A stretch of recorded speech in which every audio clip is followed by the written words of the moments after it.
and then they got the ring. Yeah. Gotcha. Also, we're live. Man. Hey, he was on Super Bowl team 2015. He was on Super Bowl team. Yeah. He was on Super Bowl team 2015. I think he got there the year before. Yeah. People are not going to have any idea what we're talking about. Okay, so you do realize we're live, right? Charles in charge of our days and our nights, and you'll see. I want Charles in charge. Yeah, we live. Yes, for sure. We all the way live. Hey, once again, everybody knows what time it is. We in the building, man. It's the home team from Retro Sports. Once again, man, it's crazy how we get a chance to do things sometimes, but in my mind, we're gonna be successful either way. You know what I'm saying? Like, sometimes it's a rough time. It's a smooth landing, but either way, we're gonna go ahead and get it jumping, man. So, fellas, what's going on, man? Shout out to AP, Alan Perilez. What's going on? Bobby G, what it do, my guy? We might as well go ahead and get that cold open going. So, man, when you and Bobby, really, this is a good question for you to jump it off with. Like, when you were abroad, you know what I'm saying? When you were traveling in your travels, right? What was like where were you, and what was something that you enjoyed that you just can't find out here? What was that thing? I was in Germany for 4 years. Okay. Guten Tag. United States Air Force paid for that. Right. While I was out there, I got a chance to go to Belgium.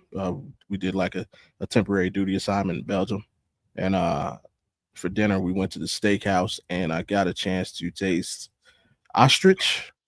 What? And kangaroo. What? Yeah. Wow. Yeah. Sorry, that was too loud. I gotta turn that down. Y'all know I gotta test it. I got a chance to taste ostrich and kangaroo. Ostrich and kangaroo, like both of which were honestly amazing. They were better than beefsteak. Are you serious? Very serious. Do you eat the pouch? Like, what do you eat?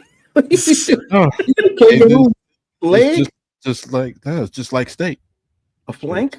Yeah, just like steak. It was the ostrich was tender.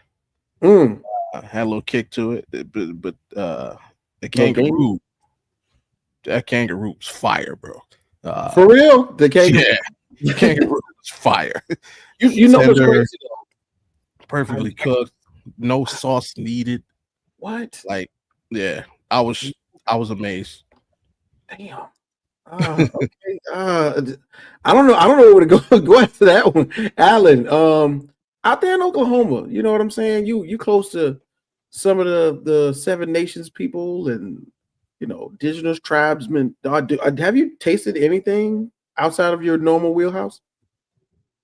Not really, because I was very picky as a kid. I still kind of am, honestly, but fair. I have expanded my horizons on that, so I'm little by little I'm getting better at it. So okay. I think I did have bison once. That was a long time ago. Bison.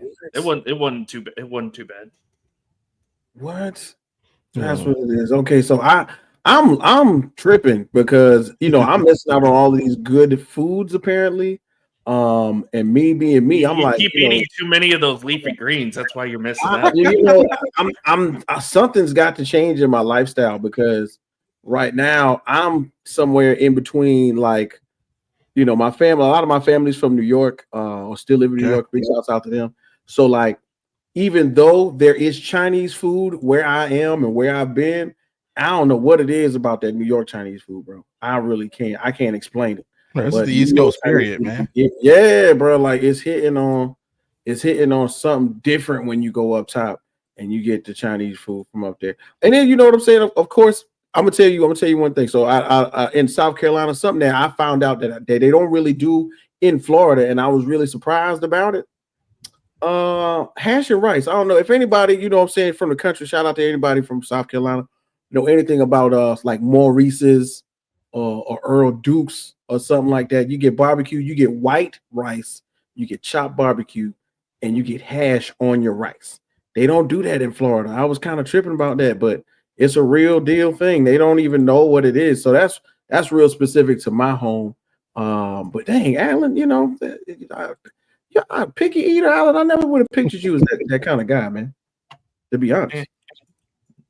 I'm gonna pick as long as it visually looks okay, I'll mess with it. But Gotcha. if it look gross, nah. We ain't rocking with it. Yeah. That kangaroo must have looked good. I mean, it's just steak. It's just steak. Yeah. Shout out to that. It's like the difference between pork chops and steak, like they both pretty much steak, just pork chops come from not a cow. Well, you know what? We just gonna go ahead and rock with that one. We're gonna put a little shrimp on the barbie. We got a new intro. Watch this one.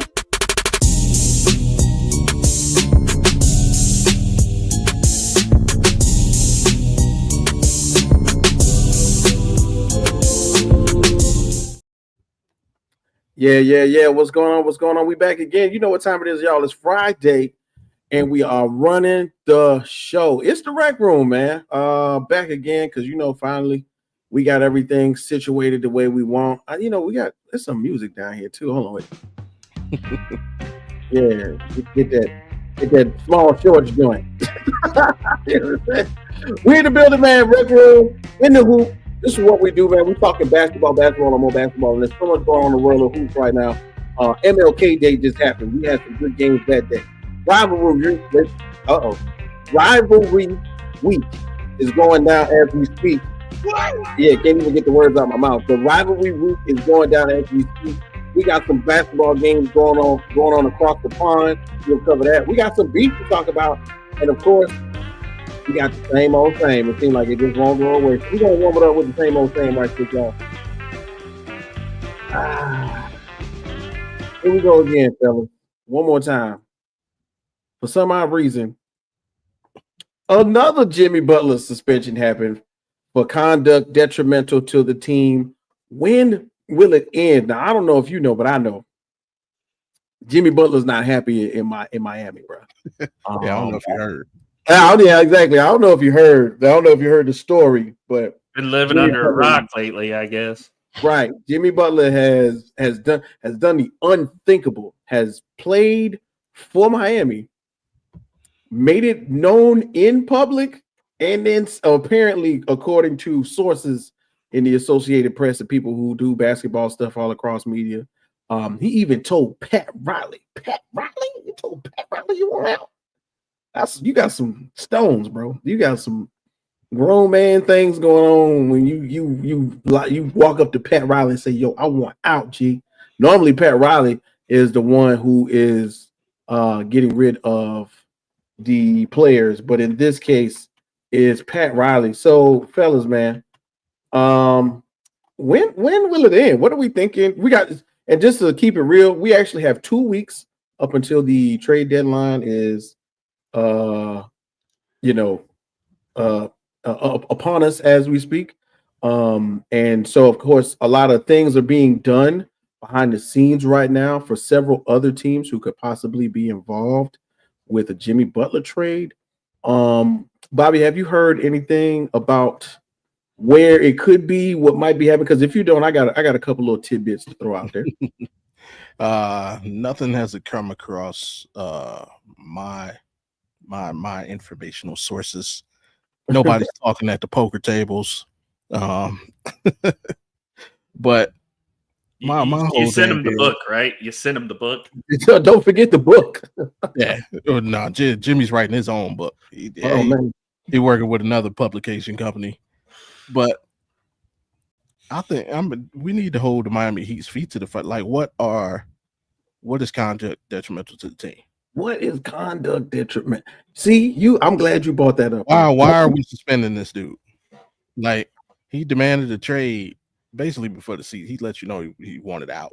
Then he made it official. Like, yeah, I mean, we pretty much know Jimmy Butler wanted out of Miami since the season started, right? To be fair, either the contract extension or Jimmy Butler wants to go. Yeah. A couple of weeks ago, I said it is like no player in the history of ever has been suspended for demanding a trade in the NBA, at least. Why Jimmy? Why now? What is he doing that's so detrimental? Then you brought him back. Now you suspend him again. Why is he suspended? Because he wore different color shoes. Is that what the NBA didn't suspend him? Pat Riley did. Right. No, but I mean, remember the NBA made Jordan stop wearing the original Jordans because of color issues. Hey, the NBA ain't say nothing about his shoes. So why, like, come on, I need to know what is conduct detrimental to the team. And this drama going, it's the Heat. If they shut up and just let them play, it wouldn't be news every day. You know, Alan, have you ever had a job or a situation in which you just was fed up and still showed up and did half your job, and probably became a cancer to the situation? Well, I mean, there's a reason why there's a safety video now with the company I used to work for. Oh my God! Oh no! No, I'm just kidding. But yeah, it's been like that. I've been in a job like that where you just kind of are just like dreading every day you go in. And that's kind of why you feel like I think Jimmy's been feeling it for a while now.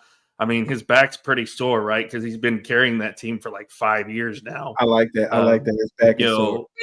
He's carried him through the COVID season, took him to the NBA Finals. Shout out to really should have had a chance to win that series against the Lakers, and then he does it again in the East as an 8 seed, not even an 8 seed, a play-in team, taking him to the NBA Finals. That back's pretty much broken at this point. It's like I can't. He's probably thinking I can't keep doing this. I can't. It's worn out. It's worn. He's carried Tyler Hero, Bam Adebayo, all that money. The young Jokic, but that's not. He's not really Jokic. It's Jokic, the young guy, and he's had a plethora of players, that have been in and around that franchise that haven't really helped him produce. Shout out to, and the thing is, they even made a move. Shout out to Terry Rozier who showed up. Several of the players in which we thought may have stayed around when they made that finals appearance 2 years ago left. Shout out to Bobby because what's my man name? He's in Cleveland. Max Strus. Max Strus is in Cleveland, and he was one of the biggest stars of that series when they made it to the finals. You know what I mean? And them boys left. They was on to something. I felt like, I think I got it. Hold on. With matter of fact, let's just show it. I think this is what we would consider, or they, as in the Miami Heat organization, are considering to be conduct detrimental to the team. And it's basically these shoes. I don't know if y'all can see. If you can see it right now, these shoes are Jimmy Butler's brand of shoe. And I don't know if you can tell, but they look like Phoenix. They look like Phoenix Sun shoes. A little bit of purple, right? A little bit of orange and yellow. But to be fair, orange and yellow are also part of the Miami Heat colors. Yes. And I mean, come on now. We got guys wearing lime green shoes come on. Yeah, like I seen somebody on the Trailblazers wearing pink shoes. Pink ain't got nothing to do with nothing to do with it. Right. So yeah, don't get me. Pat Riley is again, he's Petty LaBelle. He's trying to flex. And all this days of Heat culture, it's over with, bro. It's over with. Now, as I look here, does anybody even want to go to that old folks' home in Phoenix anyway? Because that seems like what's happening with them right now. Listen, this is the year where they gonna try and make it happen. Where even with the old folks, in 2020, find a point guard first. Yeah. That's the problem. The problem isn't about people wanting to go there. It's they're accepting the wrong type of players. Right. They built the team wrong. So what I'm looking here, right, is in 2020, it was reported that Butler finally parted ways with Jordan Brand and proceeded to side with leading the upstart Chinese sneaker brand which he was headlining along with retired star Dwayne Wade. After his trade to the U-Shy and Speed silhouettes, Butler finally has a signature silhouette of his own, the JB series, which can be seen in the picture above. I was like, okay, so he maybe, he's trying to show what they got going on. But in real life, though, these kids, or these, I don't want to say kids, but these men in the NBA, the colorways is crazy. They don't be matching nothing no more. The boys go out there and wear pink shoes and play for the orange, the Oklahoma City Thunder. You know what I'm saying? Nothing pink about that, but but because I guess Pat Riley took that as a statement of where he may want to go or what he wants to do. That's conduct detrimental to the team. They need to explain themselves. That's all I'm saying. The other report is that he missed a flight. Jimmy Butler normally does not travel with the team. He travels on a private airline, and he missed his flight, and that was also considered part of the reasoning for the conduct detrimental. I don't know, man. I get that. You missed a flight. I get that. Yeah, that's a fine. You know what I'm saying? I think that's a fine. You take some money. You know what I'm saying? But another 2 games like that, I think that's just being petty, man. Just being petty. But speaking of flights, when you gotta go across the pond, that's the Atlantic Ocean. Pacific is on the West Coast. So yeah, but you gotta go across the Atlantic Ocean. And you got a plane. I don't know where a 7'4" center / power forward / small forward / point guard. I don't know where you would put him at, but shout out to the NBA embracing Victor Wembanyama, man. I think this is pretty cool.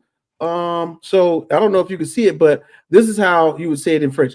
Bienvenue à la maison Wemby. Now I practiced that. Don't hear me out. What? I was gonna say you can speak French, but you can't say my last name. Come on. No. no, but yes. Bienvenue à la maison Wemby. So that's welcome home Wemby. The Spurs and Pacers played 2 games, or are playing 2 games in France. One in which they did yesterday at 2 p.m. Eastern time, and another tomorrow, which they will play again, I think at 12, which is a part of the rivalry week standings, or rivalry week schedule. I think that's cool, man. Along with several other things that are going on in France, which would happen to be, drum roll, please. Did y'all know? Fashion Week. That's right. Fashion Week is going on in France right now. So a lot of the players are sporting some of their favorite designers' wares. In France, they big on the tunnel walk. Coming into the stadium, and they've had some interesting things going. So speaking of interesting, they on top of the game, somehow, some way, we got actually a decent game. Between the 2 teams, between Indiana and between the Spurs, and somehow, some way, they incorporated a big scoring total. Them boys went out here and dropped 214 points. Like, who does that? Who goes out of town? 250. Yeah, who don't play no defense out there when you in France? But big shouts out to the Indiana Pacers and the Spurs.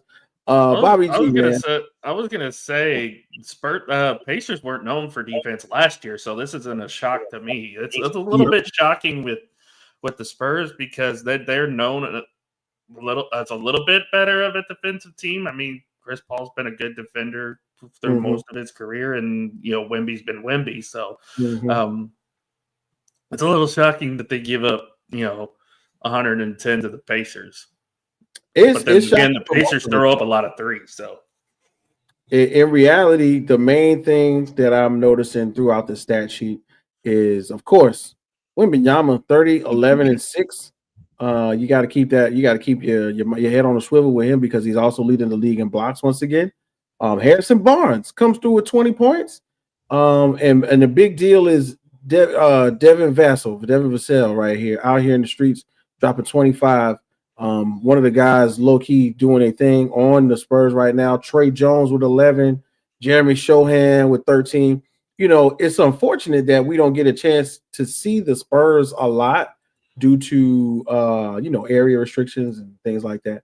But when they get out there in the public eye, they balling, and they doing all right. Right now, of course, the Indiana Pacers are and I'm not going to call it on a skid, but not where we projected them originally to be. It seems as though they have some type of giddy up as they are playing with a full lineup. Finally we get to see Pascal Siakam and Tyrese Halliburton and the rest of those guys out there at full strength, when last year they were kind of picking themselves together.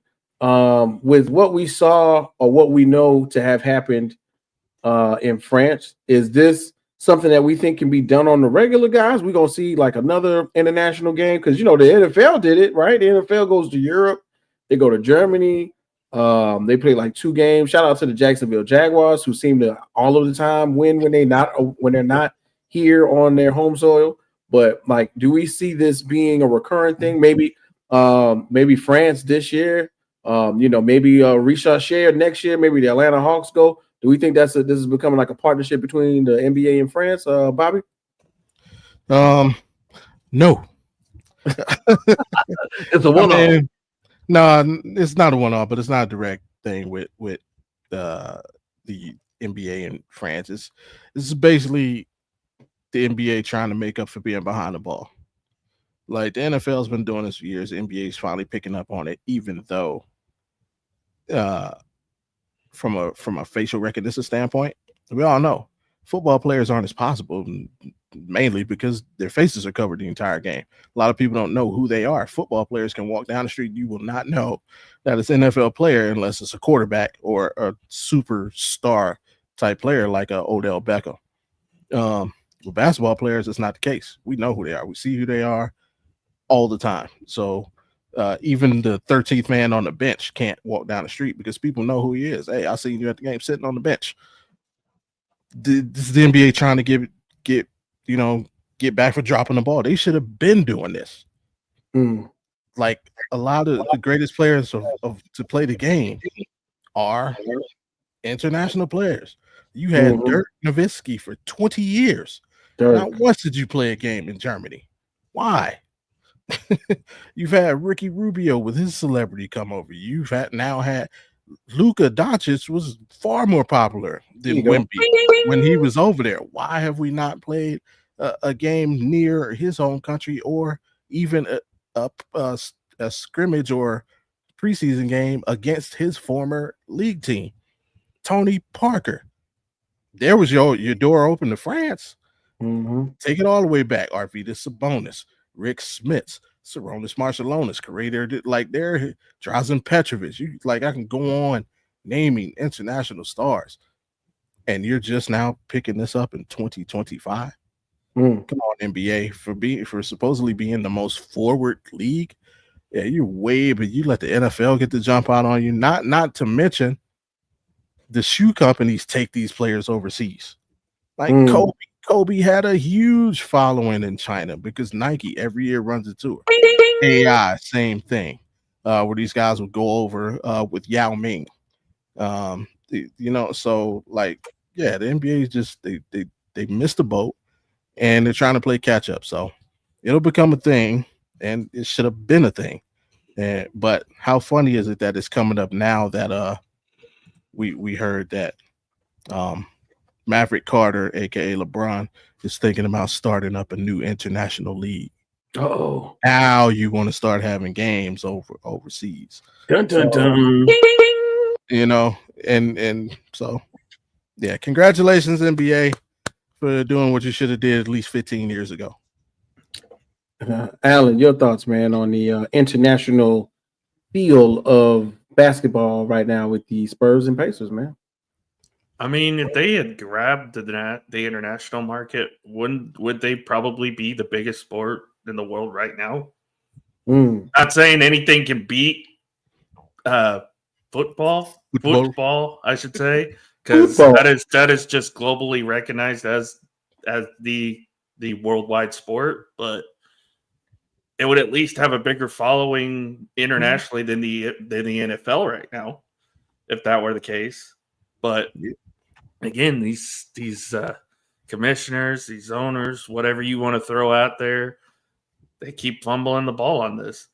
I mean, hell, MLB started doing this before the NBA did, because they're having games in Japan and other places around the world. So they're behind Major League Baseball on this. So that's definitely not a good sign, especially with all the Japanese players coming out. So again, you gotta strike while the iron is hot. Don't wait. You see it. You see an opportunity to print money. Go and get it. Right. And I'm gonna say this. With the and this is at one point in time with the influx of what I would consider to be African talent, right? Because we had Dikembe and even the international players, Pascal Siakam, Serge Ibaka, Samuel Dallenberg. I think Samuel Dallenberg was from Haiti. They ain't going to Haiti, but I'm not saying Danilo Gallinari another one. Andre Bargnani, right? They could have taken, Cephalosha's German. They could have did that a long time ago. Peja Stojakovic.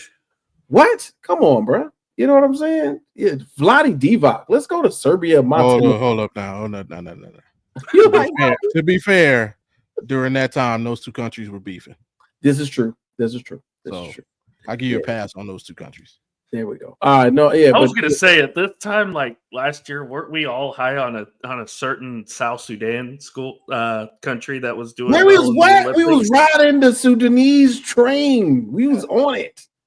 Shout out to Bobby. Even your Olympics. When you go to the Olympics, every Summer Olympics, who are the most popular athletes in the Olympic Village? Shout out to Scott Cope, by the way, on the South Sudan. Oh yeah, shout out to Scott Cope on the pit. Uncle Scott, what's good? Every Olympic, the Hoopers, they're the most popular athletes in the Olympic Village. Every Olympic, the Hoopers. I was gonna say, didn't LeBron carry the American flag this past year? Yeah, they let the elder statesman carry the flag this year. So shout out to Bron doing his thing. And once again, with the way that the game is going, with another, I don't want to say like it's not been happening, but with another influx of international players, I feel as though that this should be something that they consider. Who is the new hot young foreign star from wherever in Europe, and let's make a deal. Let's let him play 1 year so we can get recognition for him, and then let's go across seas. Let's play a game in his hometown or in the largest arena. You know what I'm saying? Like, hey, look, Andrew Bogut was big back in the day. We could have went to Australia. You know what I'm saying? Andrew Bogut, kangaroo. I mean, I know it's not international, but we could have got them kangaroo steaks going, boy. I know it's not technically international, but the best player in the league right now is Canadian. So it's true. I'm just saying. But second best player. Numero uno. Second best player. Sorry, the guy put up 72 the other night. Oh my God. Here we go. Well, shout out to. By the way, we're only a half game back now after you guys lost tonight. We gonna get you. We gonna get you some love on that topic, Alan, because that's your thing, and we appreciate you for bringing it up. But of course, man, we can't wait for tomorrow. And that's at 12 p.m. or the Eastern time, when we get to see game 2 of the Spurs and the Indiana Pacers. So we were talking last week in anticipation of rivalry week, right? And there were some games that we had marked on our calendars. Of course, Lakers Celtics was the other day. Sacramento Golden State happened. Memphis and Memphis and the Minnesota was a good one. And 3 days ago, we got wind of some real beef, and I was slightly shocked about it to have it brought to our attention on a public stage. Everybody knows one of our favorite, when I say our, especially if you're a hoop fan, one of our favorite shows is Inside the NBA on TNT. Whenever there's basketball, you got Kenny the Jet Smith, that is, Charles Barkley, who was once the second best greatest player in the NBA, Shaquille O'Neal, who all of a sudden has like 3 master's degrees, and what I'm saying, of course, and Ernie Johnson, who's one of the greatest commentators and media men that we've ever seen to get through basketball. Like, do people really give him that credit? He's one of the greats, man. He's been around for a long time. I mean, Charles. You said Charles Barkley was the second best player in the NBA. Do people really give him that credit? They don't give him that credit. They don't give Shaq. They don't give Charles his flowers. They don't give Charles flowers. One time, there was a time when Charles Barkley was the second best player in the league. Second.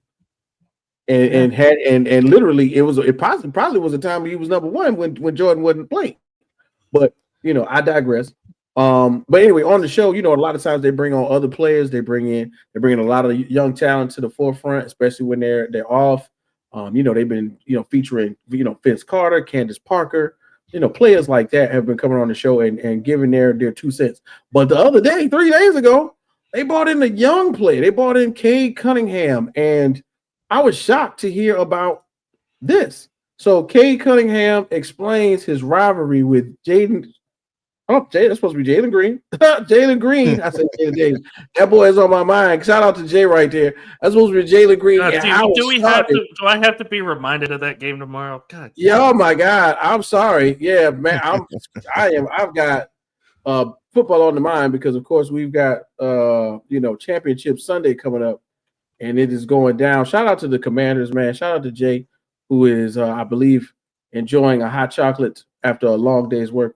Sometimes we've all had that. Hot chocolate. We've got, man, it's cold out here in the streets, man. Sometimes you got to warm your body up and get your mind right. So big shout out to Jay. He's going to join us shortly. But let's go. Jalen Green from the Houston Rockets, not from the Washington Commanders, Jaden Daniels, and how it started back in the day. So what do we think about a Pistons-Rockets rivalry? Now, when I say that, of course, they're both in different conferences. But if you didn't get a chance to look at it, you can Google it, YouTube it. It basically, he was given the idea that, what I said earlier is kind of the offset. Last week, I mentioned the AAU circuit. These guys see each other 3, 4, 5 years. They become friends. They play on Team USA basketball, so on and so forth. He said ever since high school in the AAU, his coach and their opposite coaches have been making them go at it for the last 5-6 years. And if you watch the interview, you can tell this is not fake. He ain't playing. He didn't even want to say Jalen Green's name, but it looked like. So I want to ask you guys, especially you, Bobby, who's been around the game of basketball for a while. Is this good for basketball? Like some real beef, some old school beef? Because back in the day, you would get mad at a player from college. You know what I'm saying? Like a college matchup that you see them in the Final Four or something. Now, them boys get mad at each other from, AAU basketball. You think this is a good deal, a good thing for the game of basketball? Yeah, this is the type of stuff that we need more than teams. Like, I mean, your question was like, is it a fair rival between the Pistons and the Rockets? No, you don't necessarily need the teams to be rivals. You just need that player thing. I mean, you take it back to a time like Chris Webber. Chris Webber, during his time, would forever be linked with Penny because they were traded for each other. So there was a little rivalry there. Also, Christian Laettner, because they did battle in college. Now, were the Kings and Timberwolves ever rivals? No. Were the Kings and Magic ever rivals? No. Or Golden State, because that's where he was when he got traded? No. But, just the players, that's who we need, because that's what gets people to tune in and watch. Like, most people, obviously, you're a fan of your team. Now, shit, I'm not. I'm gonna use this example. Hey, they won tonight. Jay, who's in the building? Hey, they won tonight. I'm gonna use this example. They won the other day. Allen, you zip it. Allen probably hates the Eagles and the Commanders and the Giants with a passion. But I guarantee you, Allen enjoys watching Saquon Barkley and Jaden Daniels play football because the way they play the game of football is just amazing. Like, you can't deny it. Does that necessarily mean he has to watch the team, like the team? No. Like, I'm a Cavs fan. Do I enjoy watching Giannis play? Absolutely. Do I enjoy watching John Morant play? Absolutely. So when you get these rivalries, that just makes it more like, if Ja's on TV, I'm going to tune in. If Ja and Ant-Man are playing against each other, don't call me. Don't make no plans. I'm definitely watching that one. Right. So, it just makes it that more interesting when you got two guys, and then they know what it is. Like Donovan Mitchell and Jamal Murray. Like, Karen, remember when that happened in the bubble, it linked those two forever. So now when you see him hey, Donovan's playing Jamal tonight. So yeah, man, the NBA definitely needs more of this. And now starting out as young men, I would have to know the surface. I don't agree with like coaches making you hate somebody. Coaches should be more concerned with teaching the fundamentals and making sure these dudes know how to play the game of basketball to take their careers to the next level. Let's not focus on making them hate each other. But like, even though I don't like the way LaMelo played the game at the time, I can't lie and say I didn't want to see what happened with him and Zion, because remember, they came up together, and I wanted to see them, what they could become once they reach the NBA level. Injuries is taken away, but yeah, I don't mind that kind of connection when guys are young. Word. So yeah, to you, Alan, beef. What's beef? Beef is when you make it. Never mind. Y'all know about that. Alan, yeah, back to you, man. Rockets, Pistons, man. How are we feeling about that, John? I mean, it's more of a player thing. I agree with Bobby. It's more of a player thing, but that's exciting though. It's kind of what kind of revived the NBA back in the day, if you remember, because everybody always talks about Celtics Lakers this, but what was the real rivalry? It was Magic and Bird. It's what revived a lot of what the NBA is nowadays. So that was always the talk, is like, it's not, it's the Celtics and Lakers again. No, it was always Magic Bird. Who's going to get the better of who? How much trash talk is Larry Bird going to say this time? Right. How much trash talk is Larry going to say? And it kind of, it continued from there. Even into the 90s, anybody going against Michael Jordan, although most people nowadays are saying, yeah, you don't want to go against Mike because Mike will tear you apart. Mm-hmm. Yeah, Michael's built different. Hey Jay, I know you're there. I know you're not on camera. Did you want to chime in real quick on the Cade Cunningham and Jalen Green? Okay, maybe he's not ready yet. He got his own rivalry going out there in Portland. He got Scoot Henderson versus the Hoop. That boy can't throw us out of the barn. Hey man, listen, but he balled the other day. I saw that. He did. Shout out to Scoot. I think he got like 28. So for me, I think that this is great. It's one of those situations where, we here at the Rec Room, we are encouraging competitiveness in professional sports. We're not encouraging, beef or problems or issues. Jalen Green Jalen Green is a heck of a player. One of the rookies, not one of the rookies, but one of the new young stars in the Western Conference out there playing for the Rockets. And then of course, Cade Cunningham is potentially with his stats all-star caliber. And then to think, what is that, in 21? Is it 21? 22? I think in 22 they got drafted right behind each other. Cade Cunningham was one. Yeah, he was number one. Jalen Green was number two. Jalen Green was number two. So I can only imagine, like, that green room, like, yeah, there you go. He think he's somebody, don't it? Wait till they call my name. I'm gonna look right at him. I'm gonna put the hat on. I'm gonna look at them and I'm gonna let them know I'm number one. It was me. You know what I'm saying? I can't imagine how that has to play out. But it's unfortunate that being that they're in two separate conferences, that we only get to see this twice a season, not unless they meet in like the in-season tournament or something. Or it's kind of good though. Yeah, it's good because Cade Cunningham is way better at the game of basketball than Jalen Green. I'm sorry. It's okay. I'll say this.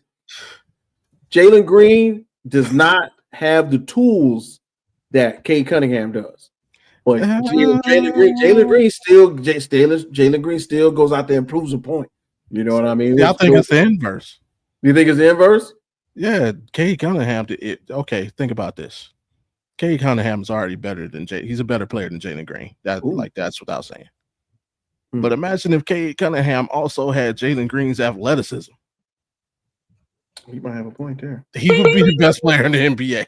You might have a point there. I wasn't thinking about the jump. I'm thinking about, Green can learn to do with Cade. He can learn to be a better passer. He could take better shots. He could become a leader, but Cade can't get that athleticism. Yeah, you might be got a point with that one. I'm just now taking a look at the stats from the other night. So they did play on the 21st, if I'm not mistaken, and the Pistons won 107-96. And it looks like it was a pretty even game, man. Out here in the street, somehow, some way, we got Cade Cunningham balling is an understatement because he got out here and dropped 32, 7 and 9, 7 assists, 9 rebounds. Jalen Duren out here doing 16, 3 and 4, and this is a pretty much a spread out. Asua Thompson, big shout out to him because that's another matchup too. The Thompson brothers playing up against each other. So Asua is on the Pistons, and then the other one comes off the bench, if I'm not mistaken, for the Rockets. Amin Thompson. No, he started. Okay, so Amin Thompson for the Rockets. So shout out to that, that brotherly love going on. But it ain't no love when you get in between them lines. Amin Thompson got 17, 6 and 5, because of course the Amin Thompson is the more of the defensive player. Then we can't forget, man, Alfred Şengün, 11 and 8. And then boom, Fred VanVleet with a smooth 20 and 6, and then 19 and 4 for Jalen Green. So it was a pretty even matchup when you look at that from the standpoint. But of course, you got to look at the box score and what probably killed a little bit of everything for them boys. That 3-point shooting. The NBA is going to a 3-point shooting league, or is a 3-point shooting league. And if the Detroit Pistons are shooting 37%, and then the Rockets are shooting 28, wasn't a great shooting night for either team. But somebody had to win. Somebody definitely had to win. And so for me, I can't wait until they get a chance to, lock it in one more time, man, because, game one, of course, they already played. So the series is tied at 1-1. The Rockets won the first meeting, 101-99, and then like we just mentioned, the Pistons won the second one. I can't wait until maybe 3-4 years down the line where maybe they meet in the finals. It looking like the league is trending that way with the young talent, but of course somebody gonna have to shoot a fade with SGA, right, Alan? Mm-hmm. Yeah, for sure. Once again, everybody, big shouts out to everybody who's already on the stream right now on the podcast. Make sure you subscribe, lock in with us. This is LTS, Rec Room in the Hoop. We switched it up. Who knew? Make sure you subscribe to the Rec Room brand of podcast. We got Audible Bobby G in the building, Alan Parallels one time, and then of course we got Jay. We got Jay in here. He's here. Don't get it twisted. Jay is here right now, but he's just getting a sandwich. Yeah, he's getting himself together. We understand, man. We've all had hard days and trying to get to what we got to do. So what I'm gonna do is, while we waiting on Jay, I'm gonna give Alan some love, man. Alan, you always do with like hard work. You know what I'm saying? You come in, you do your show, you do on the mat, you work with Sam, you come in here, you talk basketball. So I'm gonna give you. I got this one for you, bro, because it's worth mentioning. So the other day, your boy drops 54. Oh my God, it looked crazy. And then of course at the same time, the Oklahoma City Thunder are sitting atop the Western Conference standings right now. So we're gonna give a little love to Allen and the Oklahoma City Thunder, and we're gonna say, man, there was AI. And of course, that's Allen Iverson. LO, remember Lamar Odom, B. Roy, Brandon Roy, AD Anthony Davis, D. Rose, Derrick Rose, KD, Kevin Durant, VC, Vince Carter, T-Mac, etc. The list goes on and on. Are we ready to accept SGA, Shai Gilgeous-Alexander, into that same category as we watch him pretty much ascend to the heights that he is right now? Because we've had this like a similar conversation, but now he's playing his way into the MVP talks, which we will take a better look at shortly.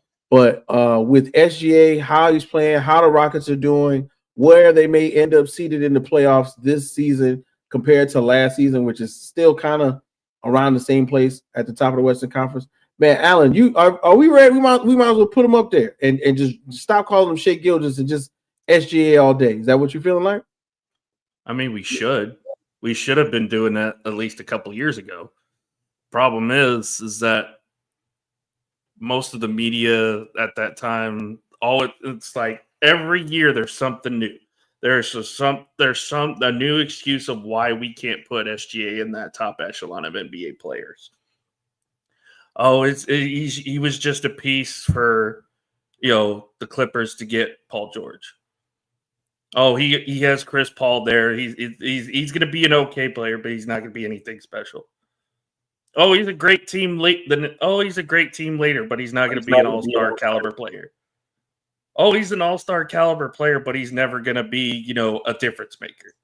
Oh, he can be a difference maker, but he's never going to, be a superstar. He has superstar potential, but he's never going to win an NBA championship. There's always a new excuse of why SGA cannot get his flowers. And I think the biggest reason why is because he's in Oklahoma City. I mean, Kevin Durant, you could say he looked the part. Not only did he play the part, he looked the part. I love what Shai's doing. I've been a fan of his since he got here. He has definitely been a difference maker since he got here. The fact that he got to learn under Chris Paul was huge for him, I think. And the fact that they built that team around him, I think Sam Presti realized it too. He realized he had a superstar in the waiting. So that's why they built the team around them. That's why they have so many draft picks coming the next few years. Definitely got the draft picks. So I think he's an all-star. He's a superstar. He is the face of our franchise. Right now, he should be the favorite for MVP. And I hope he wins it because not only does that bring credibility to the team, but it finally shuts up all his haters for saying he's just not good enough. Look at that, man. Two points to you, Alan. I like how you did that. First of all, as you exit the stage left, man, that's how you represent for your peoples, man. So, Bobby G, man, as you can hear, Alan is pretty passionate about SGA and what he's done this season so far. So as we get a chance to talk with you about it, the upper echelon of players often get their name shortened. Like I mentioned, what I'm saying, Kobe wasn't even called Kobe no more. They just started calling him an animal, the Mamba. Like if we're going to talk about Kobe in just a minute, but is SGA really there now where we don't even know his name long enough? Just shorten it. I mean, the nickname thing, it is what it is. But what the nickname represents, is he that yet? And the honest answer is, we don't know. Like, and because I love Allen, I'm gonna be nice. And you know what SGA is right now? Right now, SGA is Devin Booker. Ooh, Devin. And there's no shame in that. There's no shame in that. For people that are out there, what are you talking to? Think about it. 6 years into his career, where was Devin Booker? He was on that same trajectory. Oh, they think about it. They came in the same way. SGA was the sixth man at Kentucky.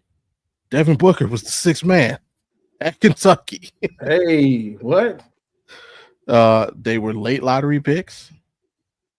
Devin Booker wasn't involved in the trade. His team stuck with him. But look at just how they developed. The exact same. And guess what? 7 years into his career, where was Devin Booker? In the NBA Finals. Mm-hmm. Is SGA going to be in the NBA Finals? We have to see. But what happened after that NBA Finals? Devin Booker kind of went from, remember, they were talking about him. Yo, he's the next Kobe. This, ever since that Finals, the noise kind of quieted down. So, like, SGA is kind of at the peak of what you could have expected for him so far. Can he take it to another level? Or is that noise going to kind of tail off? Like, if they don't make it to the conference finals again this year, that noise. Next year, if they're not the best team in the West, say they are the third best team in the West, that noise is going to die down a little bit more. Say the season after that, if they're where the Suns are right now, that noise is going to die down. You know what I mean? So it's like we just have to see, can he take himself and the team to the next level? If he can do that, then the nickname represents what a nickname should represent. So all I can say is we got to wait and see. The one difference I will say is, at the very least, Oklahoma City's management has been a lot better at getting guys around 100%. Shai. Has been a lot better at getting guys around Shai that can actually be contributors to the team, rather than what Phoenix has done. It's like, oh, let's go get Kevin Durant. Let's go get Bradley Beal. Let's not get a point guard. And I'll say this. Because Phoenix got the right guys. The Chris Paul, Mikal Bridges, that team, they just didn't keep it together. So let's see if OKC can keep the team around. You know what I mean? They did a great job of building the team, but they broke it up for whatever reason. Now, like I said, this year I love bringing in Isaiah Hartenstein. Yeah. He's been great. Alex Caruso's been great. Love the moves that we did in the offseason. This feels. It feels, for the first time, and a lot of fans here locally have said that this feels like a more complete team that we've had since KD, Russ, and Harden. This is the most complete Oklahoma City's been since those days. Yeah, the only thing I'll say is, I mean, my only concern for Oklahoma City is we saw what happened when the money got tight before. Like, and I think Presti realizes that. That's why he's got so many draft picks. That's why he's got a lot, moves thought up ahead of time, because he does not want to get in that situation again where he's, do I pay him or do I not pay him? Yeah, he wants to keep this team together. He wants to keep this team together. Yeah, because if y'all put Jalen Williams up, I need the Cavs to raise their hand immediately. If Jalen Williams is on our team right now, we beat it. Those two definitely. I would not separate. I would not separate SGA and J-Dub, because those two are like that now. Like, even Chet's been like that with them too. So, but no, man, I have a those question. Those are your three pieces: is Chet, SGA, J-Dub. Those are your three pieces to build around. Like, who is LO? Lamar Odom. Oh, okay. And AI is Iverson. Yeah. Okay. Because with your question, hey, we gotta get some of these names. Hey, no, first of all, AI, or if you were just saying the nickname thing, I get it. But nah, man, AI, D Rose, KD. Come on, bro. They on a different level. They don't deserve to be mentioned with B Roy and T Mac and Lamar Odom. Come on, man. Never would you ever put Allen Iverson and Lamar Odom in the same category. Odom was an integral piece to an LA championship, bro. AI is the answer. Lamar Odom made sure none of the Kardashians touched any other Lakers players other than him. Yeah, Lamar. Listen, Lamar before Lamar figured out what crack was for the second time, because he already said he had already smoked crack before. But the mission statement was protect Kobe at all costs. You have Lamar Odom in the same category as 3 MVPs. And listen, anybody worth their basketball knowledge will tell you that high school class had to be like maybe 98 or 99 or something like that. Lamar was the number one player, and everybody knew who Lamar was coming out of New York, 6'9", 6'10", playing point guard. Everybody knew who Lamar was. It's just he didn't get in my opinion, he didn't get a fair shake playing for the Clippers. And then when he finally got around to playing with Kobe, that's when he, the light bulb went off. I think Jay, give me a head nod, Jay. You in there? I think Jay is ready. All right, so we're gonna bring one of our favorite correspondents into this one. I'm sure he wants. No, not yet. No, okay, never mind. We're gonna wait. We're gonna wait on Jay to get himself together. He's coming in shortly, and I'm sure he'll have something to say about this. But for me, man, the shortening of anybody's name in basketball is significant. You know what I'm saying? Because Tracy McGrady was Tracy McGrady in Toronto.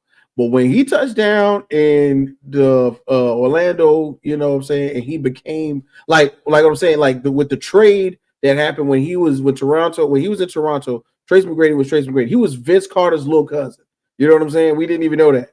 But then when he moved and got on his own, he was Tracy McGrady no more. He was T-Mac. You know what I mean? I feel very similar to what's going on with SGA right now. He was Shai Gilgeous-Alexander on those Clippers teams with Chris Paul and, fading Blake Griffin. And, they didn't know. And Pat Beverly was his best friend. And nobody knew that Pat Bev was putting the battery in his back.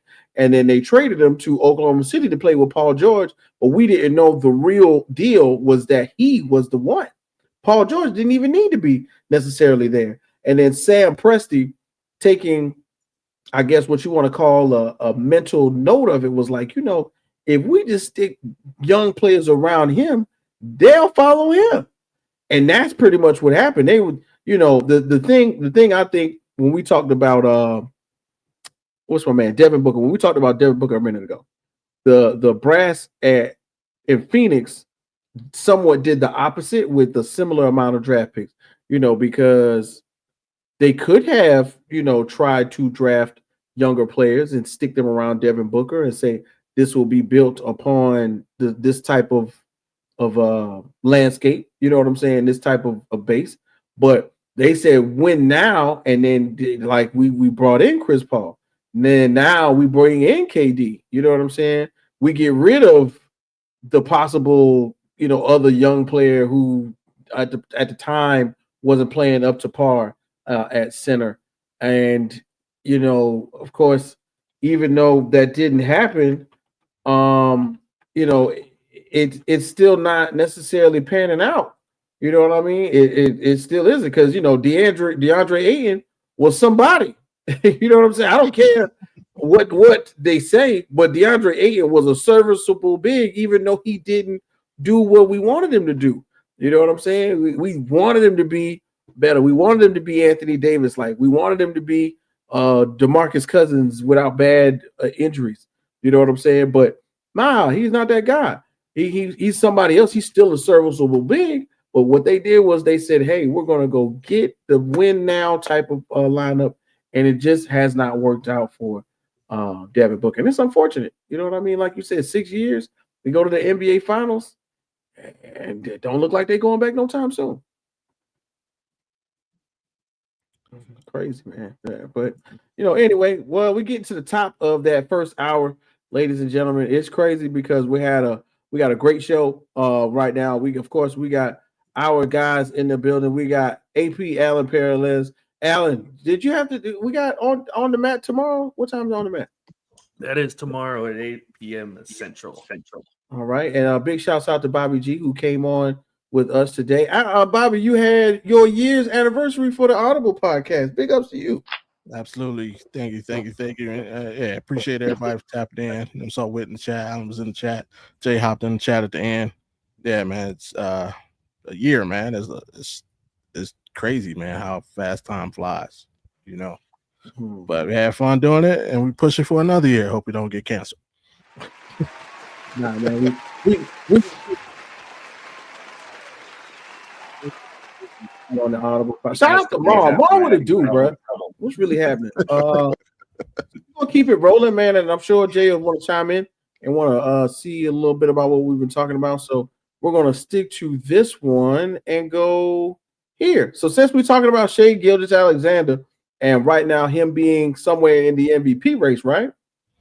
Let's take a quick look at the MVP race. Let's see what's going on. So what I did was I went to the source, which would be, sometimes you got to go straight to the source, man. I can't lie.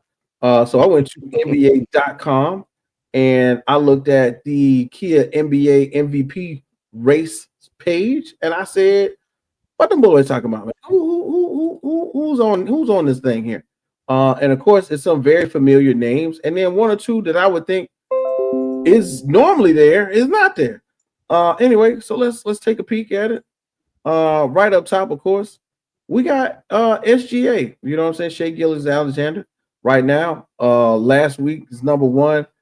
Season stats: 32 points, 5.3 rebounds, 6.1 assists. Then we got Jokic. Duh, of course, number two, 30 points, 30.2 points, 13 rebounds, 10 assists. It's crazy. Giannis, who I believe is leading the league in scoring, if I'm not mistaken. I heard that last night. Got 31.3 points, 12 rebounds, 6 assists.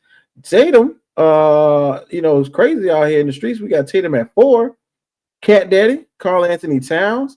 Then the next 5, further down, you got KD, Victor Wembanyama, Alperen Sengun, Cade Cunningham, and this is what I wanted Bobby to see right here. Yeah, at 10, Donovan Mitchell. So it's some real familiar names on that list. But of course, to the top, let's just focus on maybe the top 3 as of right now. And of course, we got SGA, Jokic, Giannis, and then squeaking in at 4 and 5, we got Jason Tatum and Karl Anthony Towns. Now, when we think about those teams, those players, guys, of course, it's you know what I'm saying? Oh yeah. Love Cade. Yeah, all day. That's what's up. Yeah, we appreciate you for jumping in the comment section, man. Stick around. Maybe you can talk some more for us. Yeah, shout out to Pat, man. As we said a minute ago, right?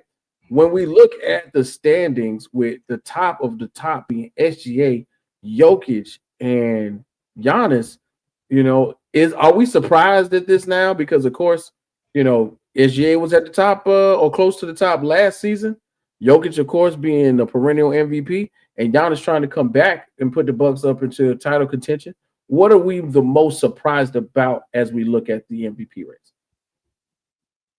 I'm more surprised that Donovan Mitchell's 10, honestly. Yeah, like that's crazy. I'm surprised that KD's as high as 6 and Donovan Mitchell's 10, because Donovan Mitchell has done a phenomenal job in Cleveland this year. Like that, I think Donovan Mitchell should be in the top 5 right now. That's just me. That's just me personally. But you hear that, Bobby? You want a signed copy of the book? Yeah, I was just, matter of fact, let me interrupt. Let me just basically make Allentown like a genius, because let me go down this list. We're gonna go all the way up. Who's number 9? Cade Cunningham, beat him. Alperen, we play them tomorrow, so I'm gonna let that go. Vic, beat him. Kevin Durant blew them out last week. Karl Anthony, beat him. Jason Tatum, beat him. Giannis, beat him 3 times. Jokic, swept him. SGA, we beat him too. Yes, I know y'all beat us too, Alan, but we have 1-1 right now. Too. So yeah, that's why I say Donovan has literally Mitchell is everybody on this list, and only home. I'll even do it. I'll count the losses. We split there, so that's only 1. Again, swept the Nuggets. We haven't lost to the Bucks yet. I don't know, Pat. You won against the Celtics. You got to watch the Houston games, Pat. You got to watch the Houston games. Shingun is lost to the Celtics once. Haven't lost to the Knicks. Where we going? Kevin Durant haven't lost to the Suns, haven't lost to the Spurs. Three games against all these candidates. Donovan Mitchell's lost 3 games with a bunch of sweeps. So I'm not saying he should be number 1, but he damn sure shouldn't be number 10. Just like Alan said. I don't know. And on the best team in the NBA. Well, tied now. After the night, they're officially tied, Alan. So I was just about to say, if so SGA is 1, Donovan Mitchell should be at a minimum 4. And I understand because he doesn't have the statistics. Because you know what? He should be number 2. Because he did the bigger thing. He sacrificed his game to make the team better. Remember, Donovan Mitchell a couple years ago was averaging 28 points a game. So it's not like he can't get buckets. He sacrificed those points. And he's playing the fewest minutes he's played per game in his career. So if he's playing his normal minutes, he'd be getting 30 a night. But he sacrificed those minutes in that time to make the team better, to empower Evan Mobley, The to empower Darius Garland. The award is most valuable player, not the best player in the NBA. Yeah. Most valuable. Like, the reason why Shai's number 1 is not only does he have the points, but he's got the leadership role, and he's been a big factor in getting that team together. Donovan Mitchell's done the same thing, but with less stats. Yeah. And I have no idea why he's that far down. I would have him at 3. My top 3 right now would be SGA, Jokic, and Donovan Mitchell. All right. See, now this is where I'm going to jump in, and I'm going to say you guys have really good points, but I think that there's something that all of us are missing. All right. When we say there are 2 things that you pretty much both hit on. Okay. Both of y'all said, basically best player, but then the most value, right? And I could make an argument right now, right, that 2 players on this list are extremely valuable based around what they have done or what their teams may not look like without them being on it. Now, I'm not saying they're the MVPs. I'm not saying that. No. But I'm saying without them on their teams, what would they look like? Okay. Matter of fact, Jay is in the building. Jay, are you ready? Can you hear us? Yeah. I don't know. I keep hearing the applause in my ear for like the last 10 minutes. So I don't know. You could compare it to Loki falling for 45 minutes. I can't even hear myself because it's steadily clapping. So yeah, I have been falling for 30 minutes. Yeah. So again, I can't hear, but damn. And it's very irritating because every time I'm saying a syllable, they're clapping. Anyway, he beat them and he beat them and he beat them, and is it really that simple? That's what we breaking it down to? It can be. It can be. Oh man, come on, Bobby. Come on, Bobby. So you saying that don't matter at all? The Cavs beat him, bro. The Cavs beat that person's team. Not Donovan Mitchell. You don't even know which games he was out. We beat him. We beat him. What do you mean? I know exactly which games he was out. Well, I watched the ball. Games and you didn't. I watched the ball. But you didn't name not one of them games he actually was out. He was like because he played in all of them. No, he did. He did. Games. So he sat out the game after OKC because it was a back-to-back. That was not against anybody on his list, sir. Can't tell me I don't know which game my star player on my team missed. No, he played both OKC games. Mm-hmm. He did. Okay, who do they play next? SGA sat out the second OKC game. But it's that simple? He beat them. No, it's not that simple. That's just icing on the cake, sir. Where's the cake? Ask Scoot Henderson. Oh man, low blows. Oh man, hey man, check this out, man. What? Oh my God. What's the spot? Okay, answer. Hold on. Answer me this question. Answer me this question, and I'll be quiet for the rest of the show. When is the last time you remember the best player on the best team in the league has not been at least in the top 5 in the MVP race during the season. I'll wait. It's not about that, dude. You talking answer the question. I don't want to dispute. Answer the question. When last time do you remember looking at an MVP race anytime during the season and the best player on the best team with the team with the best record in the NBA was not at least in the top 5? All right, so again, let me say answer the question.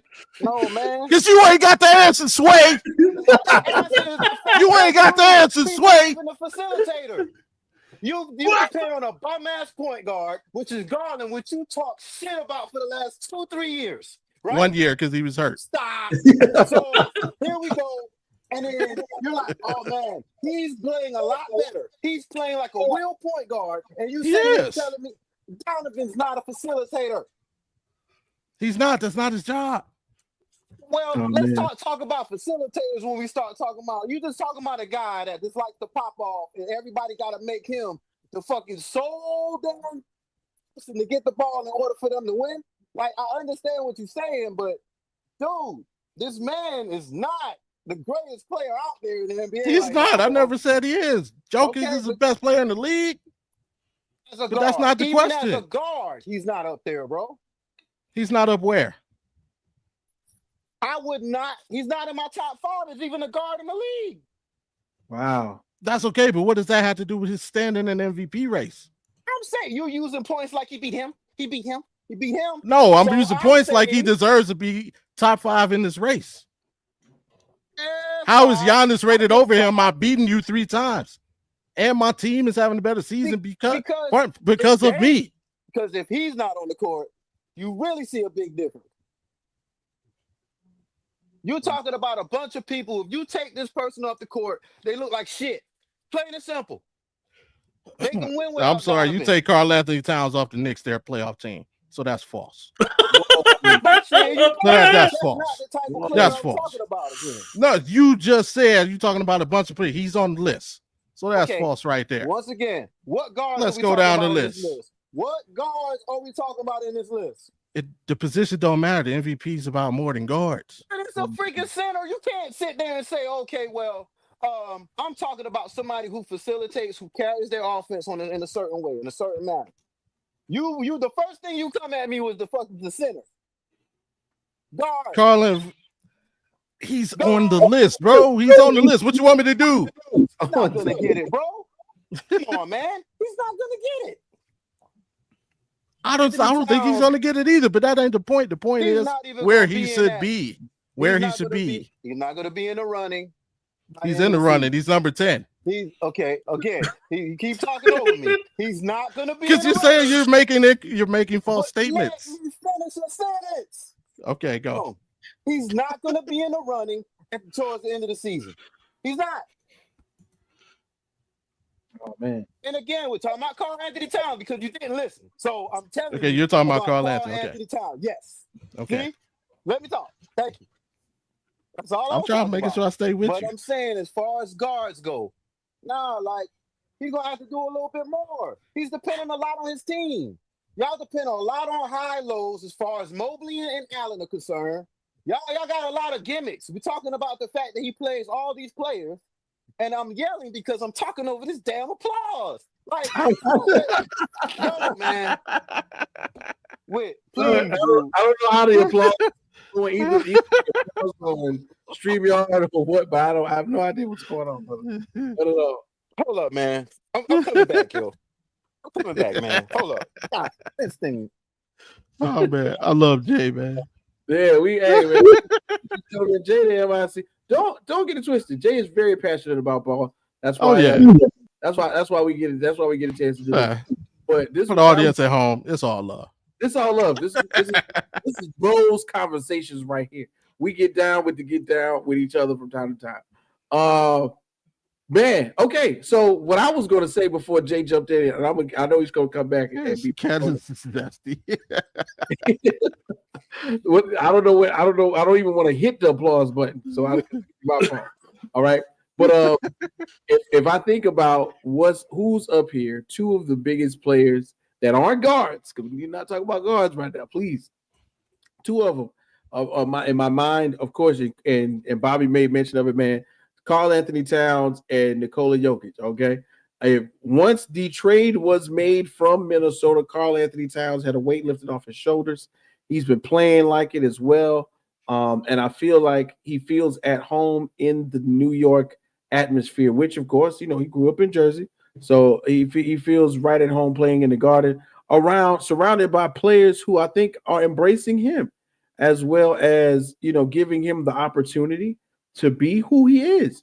He's a big guy who can shoot, who when he's playing off of Brunson with that pick and roll and that dribble, that DHO at the top of the key, it's crazy right now. The Knicks are sitting third in the standings at 29-16, and I definitely guarantee you that they would not be top 5 if they didn't have Karl Anthony Towns.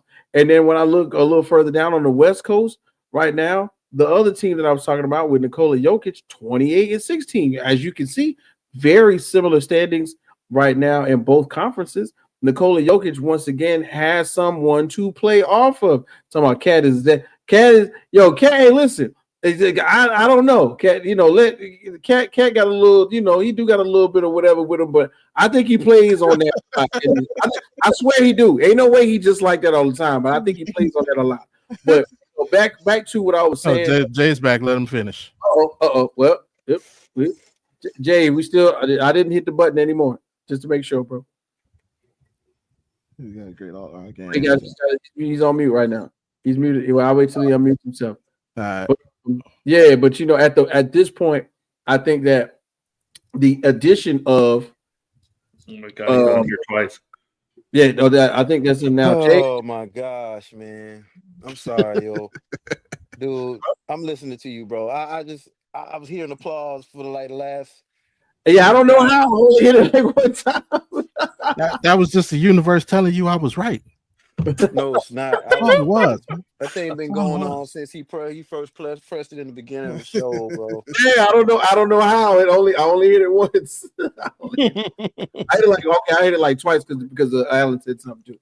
Other than that, I had touched. Oh my gosh.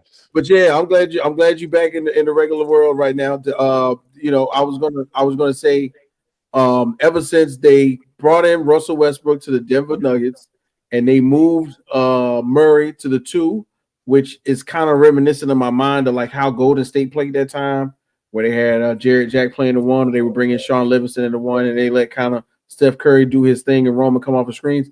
But of course, Murray, in my opinion, is just a little bit more athletic and a little more dynamic still coming off of those screens. It's looked great, and the two of them have been tag teaming up these triple doubles. I think this is the most triple doubles that two players on one team have had in a season, and once again, I like to highlight that we talked about Russell Westbrook a few episodes ago, and Russ looks like he found the best home for him to go to. He was in LA. He wanted to be home around his people. He wasn't happy. He went to the Clippers. He went there. He wasn't happy. He went, he was in Washington. It wasn't all that good. But the best place for him right now is besides a passing big, who I feel like they do really well together. And if he wasn't there, if Jokic wasn't there on that team, would the team be the same? Absolutely not. So that's why I would maybe move Karl Anthony Towns to the 3 spot on that list and leave Jokic at 2. And I'll let SGA ride with being 1, but I would definitely move Giannis down a little bit. And that's no disrespect to him being who he is and what he's been doing right now in the standings, because he's second in points right now with 31.3. SGA is leading the league with 32. And I think that's pretty dope.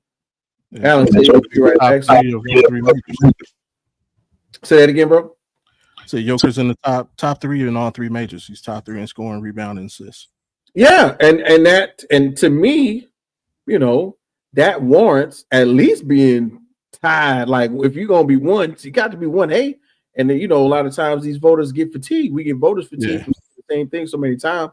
But he's entered that category where only select player, where like you could have gave LeBron MVP every year, you could have gave Jordan MVP every year. He's like he's going to get these numbers. He's in the conversation every year. Every year, every single year. Jay, I know you want to say something too. All right, before we get too far into the second hour, because we still got a game to play. I want you to. It's been a long day. It's been a long day, dude. So, I kind of lost track of. Y'all not talking about. I mean, look, SGA. I think SGA deserves to. I think he deserves to at least be. He already got most improved, didn't he? I believe he did. Yeah. Mm-hmm. So, man, it's a tough one, man, because right now, I mean, we're going into the end of the season, last season, and people were saying like, "Yo, he deserves it." You finished correct. Like second. He did not win most improved. He did. Okay. He finished like second or third behind Jokic last year, I think. And Embiid. Oh, and you're talking about MVP. For MVP, yeah. Yeah, well, he's never been in the running for most improved. Wow. Okay. Wow. Let's get him that award. I'll take MVP. I'll take MVP. Come on. Yeah, let's get him. Let's get him most improved, man. That's fly. Anything but MVP. Hell yeah, man. Dude, when the last time Portland had an MVP? That's like giving Ben Simmons sixth man of the year. I mean, I think he kind of was going in that direction at one time. So I mean, nowadays you never know, man. Ben Simmons. Hold on. Give Ben Simmons most improved. How about that? But nah, seriously. Wow. Stop watching basketball. SGA, I mean, get most improved from wearing street clothes to actually wearing your uniform. Yeah, man, like get his confidence back up. You know what I'm saying? Give him most improved. Like, yo, you making it to the arena. You actually on the court. You being a positive person on the court. You shooting, yo, man. Yeah, you shooting the ball. Yeah, man. Let's see if we can get you most improved, man. Like, I think he deserves it. But anyway, seriously, man, SGA, he's kind of teetering on that line where it's like you gotta kind of. Damn, I just can't picture an MVP outside of KD. In Oklahoma City. I'm sorry. We've had two. KD and Russ. Both won KD MVP. and Russ, right, but not. He hates Russ. He hates Russell Westbrook. Don't forget that. He's the exact opposite of me. I love Russ, but I hate KD. Yeah, I guess you could say it's just, it's going to be disrespectful at some point in time. He's already been disrespected because, the way he got thrown into a trade that, to this day, from that day on, I was like, yo, man, how do you just trade a 6'6", 6'7" point guard? Now, outside of Michael Carter Williams. Yeah. After winning Rookie of the Year. Yeah. Even after winning Rookie of the Year, right? That's it didn't work out for him, right? For the rest of that's just crazy. But not too many Rookie of the Years just fall off the face of the earth like that. Right. But it's sad, man, that everybody's saying SGA, like everybody was saying SGA last season, right? In the beginning of the season, at least. Pre-All-Star break. What happened? I don't know. I just hate to see him. I would really hate to see him get like duped out of an MVP award. I hate for real, Allen. I really do. But for some reason, I feel like they're gonna hook him, man, and give it to somebody else. The main problem I think it's gonna be is gonna be the market. It's gonna be Oklahoma City. Because again, KD looked the part. Kevin Durant looked the part. Russell Westbrook had a historic season, especially with the triple doubles. Right, had to give it to him. That was a good reason to give it to him. SGA could be by the end of the year the best player in the NBA overall. No, he couldn't. But because of the OKC market, and because the NBA does not look at OKC as the destination market, they might be like, we're just gonna give it to Jokic because he's the recognizable name. He's the name people know. Not many people watch Oklahoma City because it's Oklahoma City, and that's mostly the city's fault. But no, they shouldn't have put a team there. I mean, that's just that's mostly demographically. We can't help it. I mean, the problem is that they did the minute the team came in here, they just kind of kept the city the same. They didn't work to improve officials here didn't work to improve the city to better for an NBA team. Now they're actually doing it, which it's a little late, but it's still now. Well, we're getting skyscrapers here now. We're getting a new arena for the team. Skyscrapers. That sounded crazy. Yeah, I know. That's like no, y'all not. Supposedly, we're getting the second largest skyscraper in the world here. Check this out real quick. It's crazy that you don't know how crazy, bro. You don't know how hard it was for me to find this backdrop right here. I was Oklahoma, picture of Oklahoma City. I was typing in everything in the world to get to this. Wow. Yeah. I was about to put every last one of them, yo. I was really going to put like Buffalo and the Plains on there, and it's going to be SGA running next to a herd of bison. But but this isn't like a Native American joint. But shout out to Oklahoma City for around That's why they're also expanding the airport so there doesn't have to be connecting flights to Oklahoma City anymore. That way there could be direct flights and stuff like that. They're trying to make the city more open they're trying to get an all-star game is what they're trying to do. Yeah. They've been wanting to get an all-star game here for a long time. But because the city did not have the amenities, which there's going to be like hotels popping up here and there and everywhere now. Yeah, infrastructure, baby. That's what they're basically renovating all of downtown and all of Bricktown to mainstay for an NBA weekend like that. So shout out to Tanner Dawson. What is going on, my guy? We appreciate the intros and outros. Tanner is one of the biggest, hardest working men we know out here on the Rec Room Sports Crew. We appreciate you, Tanner. Don't forget, lock it in Saturday. No football, but it's a lot of other bets we do on hockey, baseball, early college football predictions, all kinds of stuff. But Sunday, 11 a.m. Central, by the way, I believe is when we're going to go on tomorrow morning. So 11 a.m. Central. Check out the guys. And then, of course, Sunday, big championship Sunday. Lots of bets going on. Prize picks with Coach Joey and Scott Kolb and Tanner Dawson. We can't forget about that. So one time for the guys from Lock It In. I want to jump on this real quick, Pause. How do you guys feel about the Timberwolves? Like one of the worst teams or mid-range? What do you mean? What do you mean by that, Pat? Do you mean are the Timberwolves mid? Like that? The mid. Yeah, I think that's what he's saying. Okay, because right now I'm gonna look because I don't want to lie to you. Right now the Timberwolves are 8th, so that's play-in tournament bound. And 23 and 21. Yeah, 23 and 21. So. Yeah, we can catch it.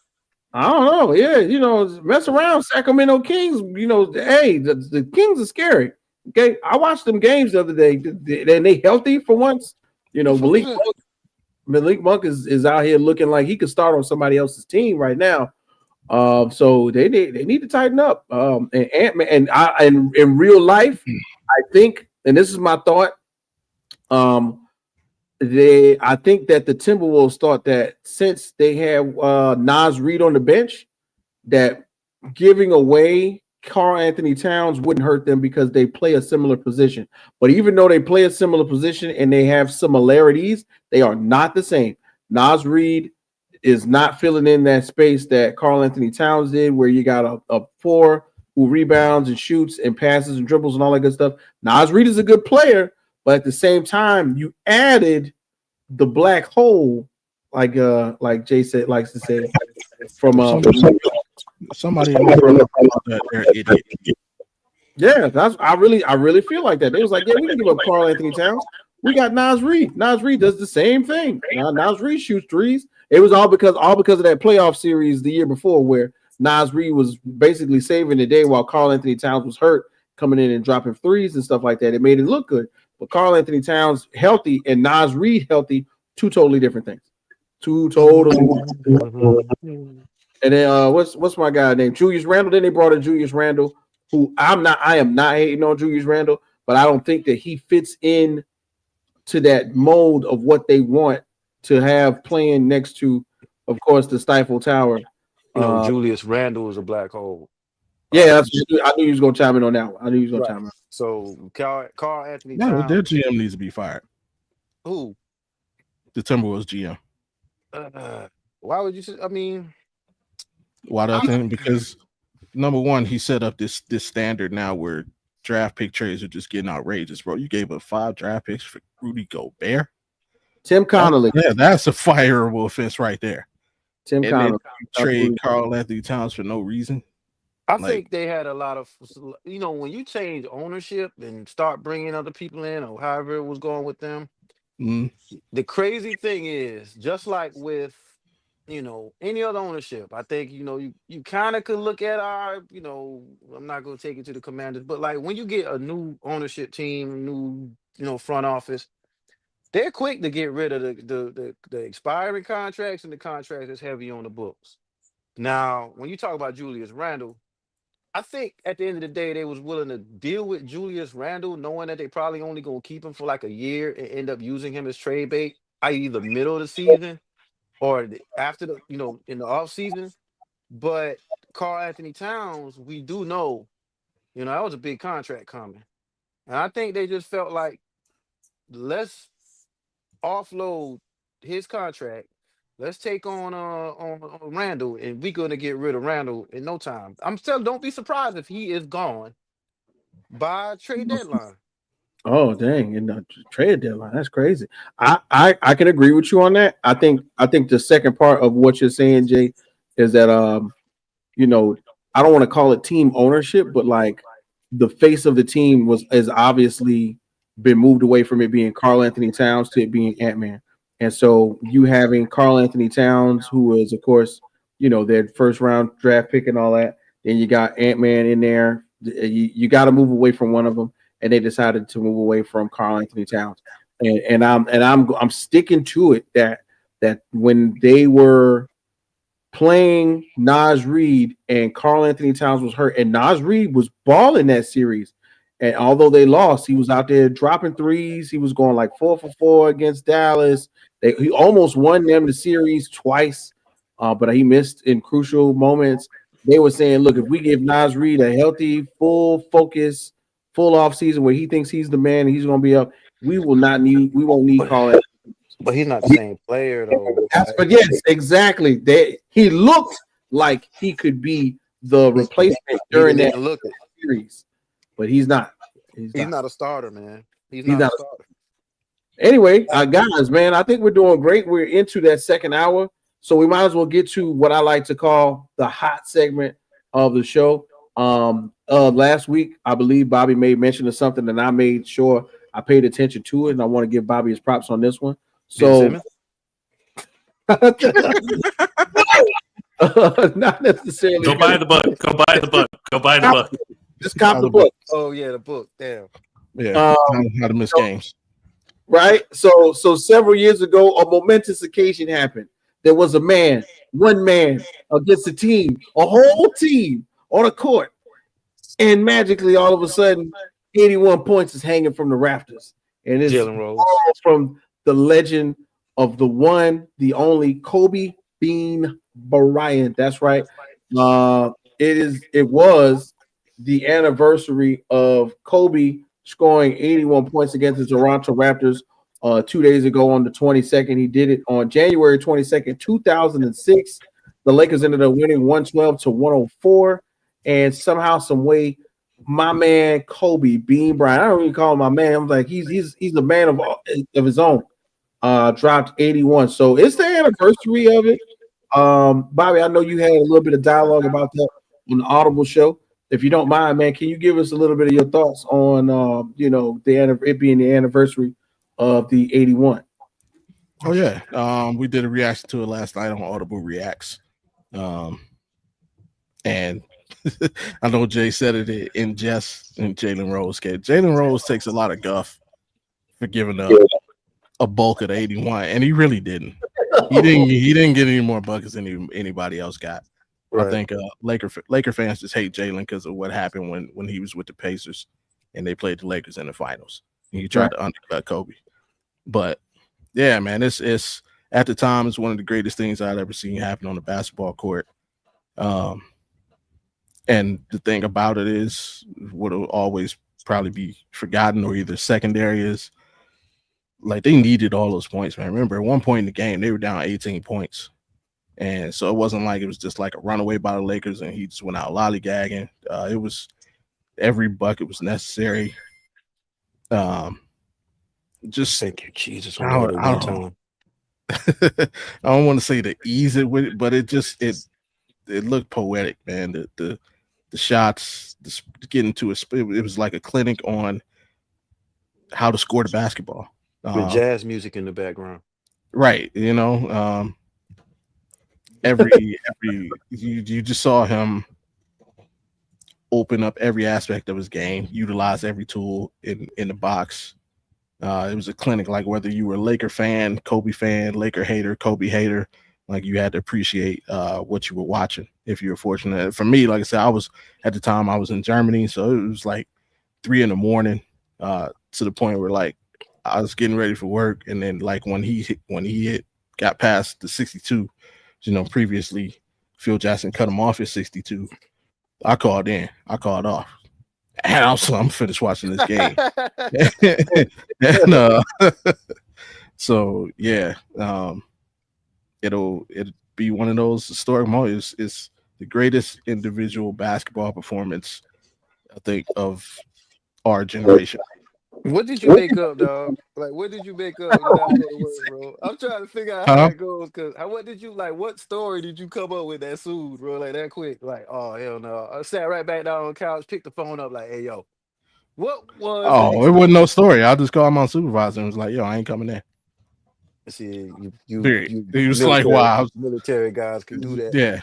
Yeah. I was like, I ain't going in. The only thing I had to do, I did have to go to because we have to go to the doctor. So after the game, I did go to the doctor, and I was like, yeah, it's a little stomach. Talk about the game. No, we can talk about the game. Be like, not to the doctor. Not to the doctor. Not to the doctor. But my homeboy worked in the clinic, and when I checked in, I told him about it because he was already at work. Hold up, your homeboy worked in the clinic? What kind of shit? Like, I worked in the hospital too, but I didn't work in the same part he did. Oh, okay. Gotcha. Well, so my thing, I'm just delighted to hear you talk about all the job experience, yo. Like, yeah, we know what he did. We know one job. We know one job finally, right? Yeah. But yeah, it's crazy. Yeah. So Jay, you know, as you are, a basketball connoisseur, can you tell me your fond memories of the 81 at the time? What did you talk like the day after something? I swear me and you talked that time. I'm sure we did. We talked like every day. So probably like since I was 16 years old. Well, not every day, but you know, as you got grown and started, drinking and smelling yourself and all that stuff. So yeah. I fond memories of Kobe. My only thing about I sorry y'all, knocking on wood, whatever I can do. I hated Kobe. Wow. I pretty much said to myself or said to my friends, like, yo, man, he got some nice shoes out, man. Too bad I'm not gonna buy them till he retires. You know what I'm saying? And I always felt that way. I did not buy anything Kobe related until after he retired. Why would I buy anything Kobe? I'm a Blazers fan. So two things I'm kind of upset with is one time I actually had tickets. Didn't quite get the game tickets yet, but I had tickets to go see Kobe his last productive year he played in Portland. You know they always lose in Portland, and they lost. And he had a great game though, and I knew it was him. Matter of fact, it was Brandon Roy. It was him and Brandon Roy playing against each other. Ooh, that was a good one too. That was the last probably productive. I'm talking about like still like at will, like seeing him at his best. Of course, you see Kobe, you see Kobe. It don't matter when you see him, but to me, I wanted to see him in the like where both teams were good. It was competitive on both ends, and I missed that opportunity. I still feel bad about that. And then when it came to the 81, man, we was talking about the Jalen Rose situation. Like, if I was Jalen Rose now, yo, I would be celebrating because I am that guy. You know what I'm saying? Like, nobody else can go out there and say, yo, but he scored 81 on me. You know what I'm saying? I don't know. You know what I'm saying? I wonder how does he look at it now? Because we all seen the 81 Olives commercial. Yeah, That's how he looks at it. That's how he looks at it. It's a joke. So it's like, it's I just really if I was him, man, I would really appreciate pretty much getting served like the whole night. You know what I mean? As for the rest of the team, I guess we're gonna get to that later.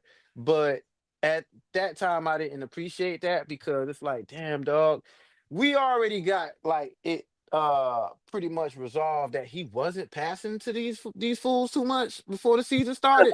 We found out. Anybody who walks in the gym and say, man, which one of you scrubs is going next? As far as getting traded, that's kind of harsh, man. You know what I'm saying? And at that time was Lynn Sanity on the team when he not 06, no. Yeah, and then it's just those were some weird teammates that he had, man. A bunch of guys that you knew he did not want to pass the ball to. Yeah. So that was interesting. But the 81, man, is monumental. It wasn't like Devin Booker's where it was in a loss. You know what I mean? And was it in a loss? Yeah, they beat the Raptors. No, they won. Yeah, they beat the Raptors. So they were losing, but they came back and won. Devin Booker dropped 81 against the Celtics or something like that and lost. 72. Yeah. Oh yeah, he 70 lost something, and they celebrated. And I'm like, dude, you lost. Like, how do you feel about yourself, man? When you scored 72, but y'all got an L. You still got to get on and talk about this L on the plane. Mm-hmm. But it's monumental, man. Like, I don't think will we ever see something like that again? I'm just gonna ask the question because I'm not gonna say no, and then next thing you know, Wemby's out here shooting layups by himself all game. So yeah, like I really see it possibly happening to Wemby.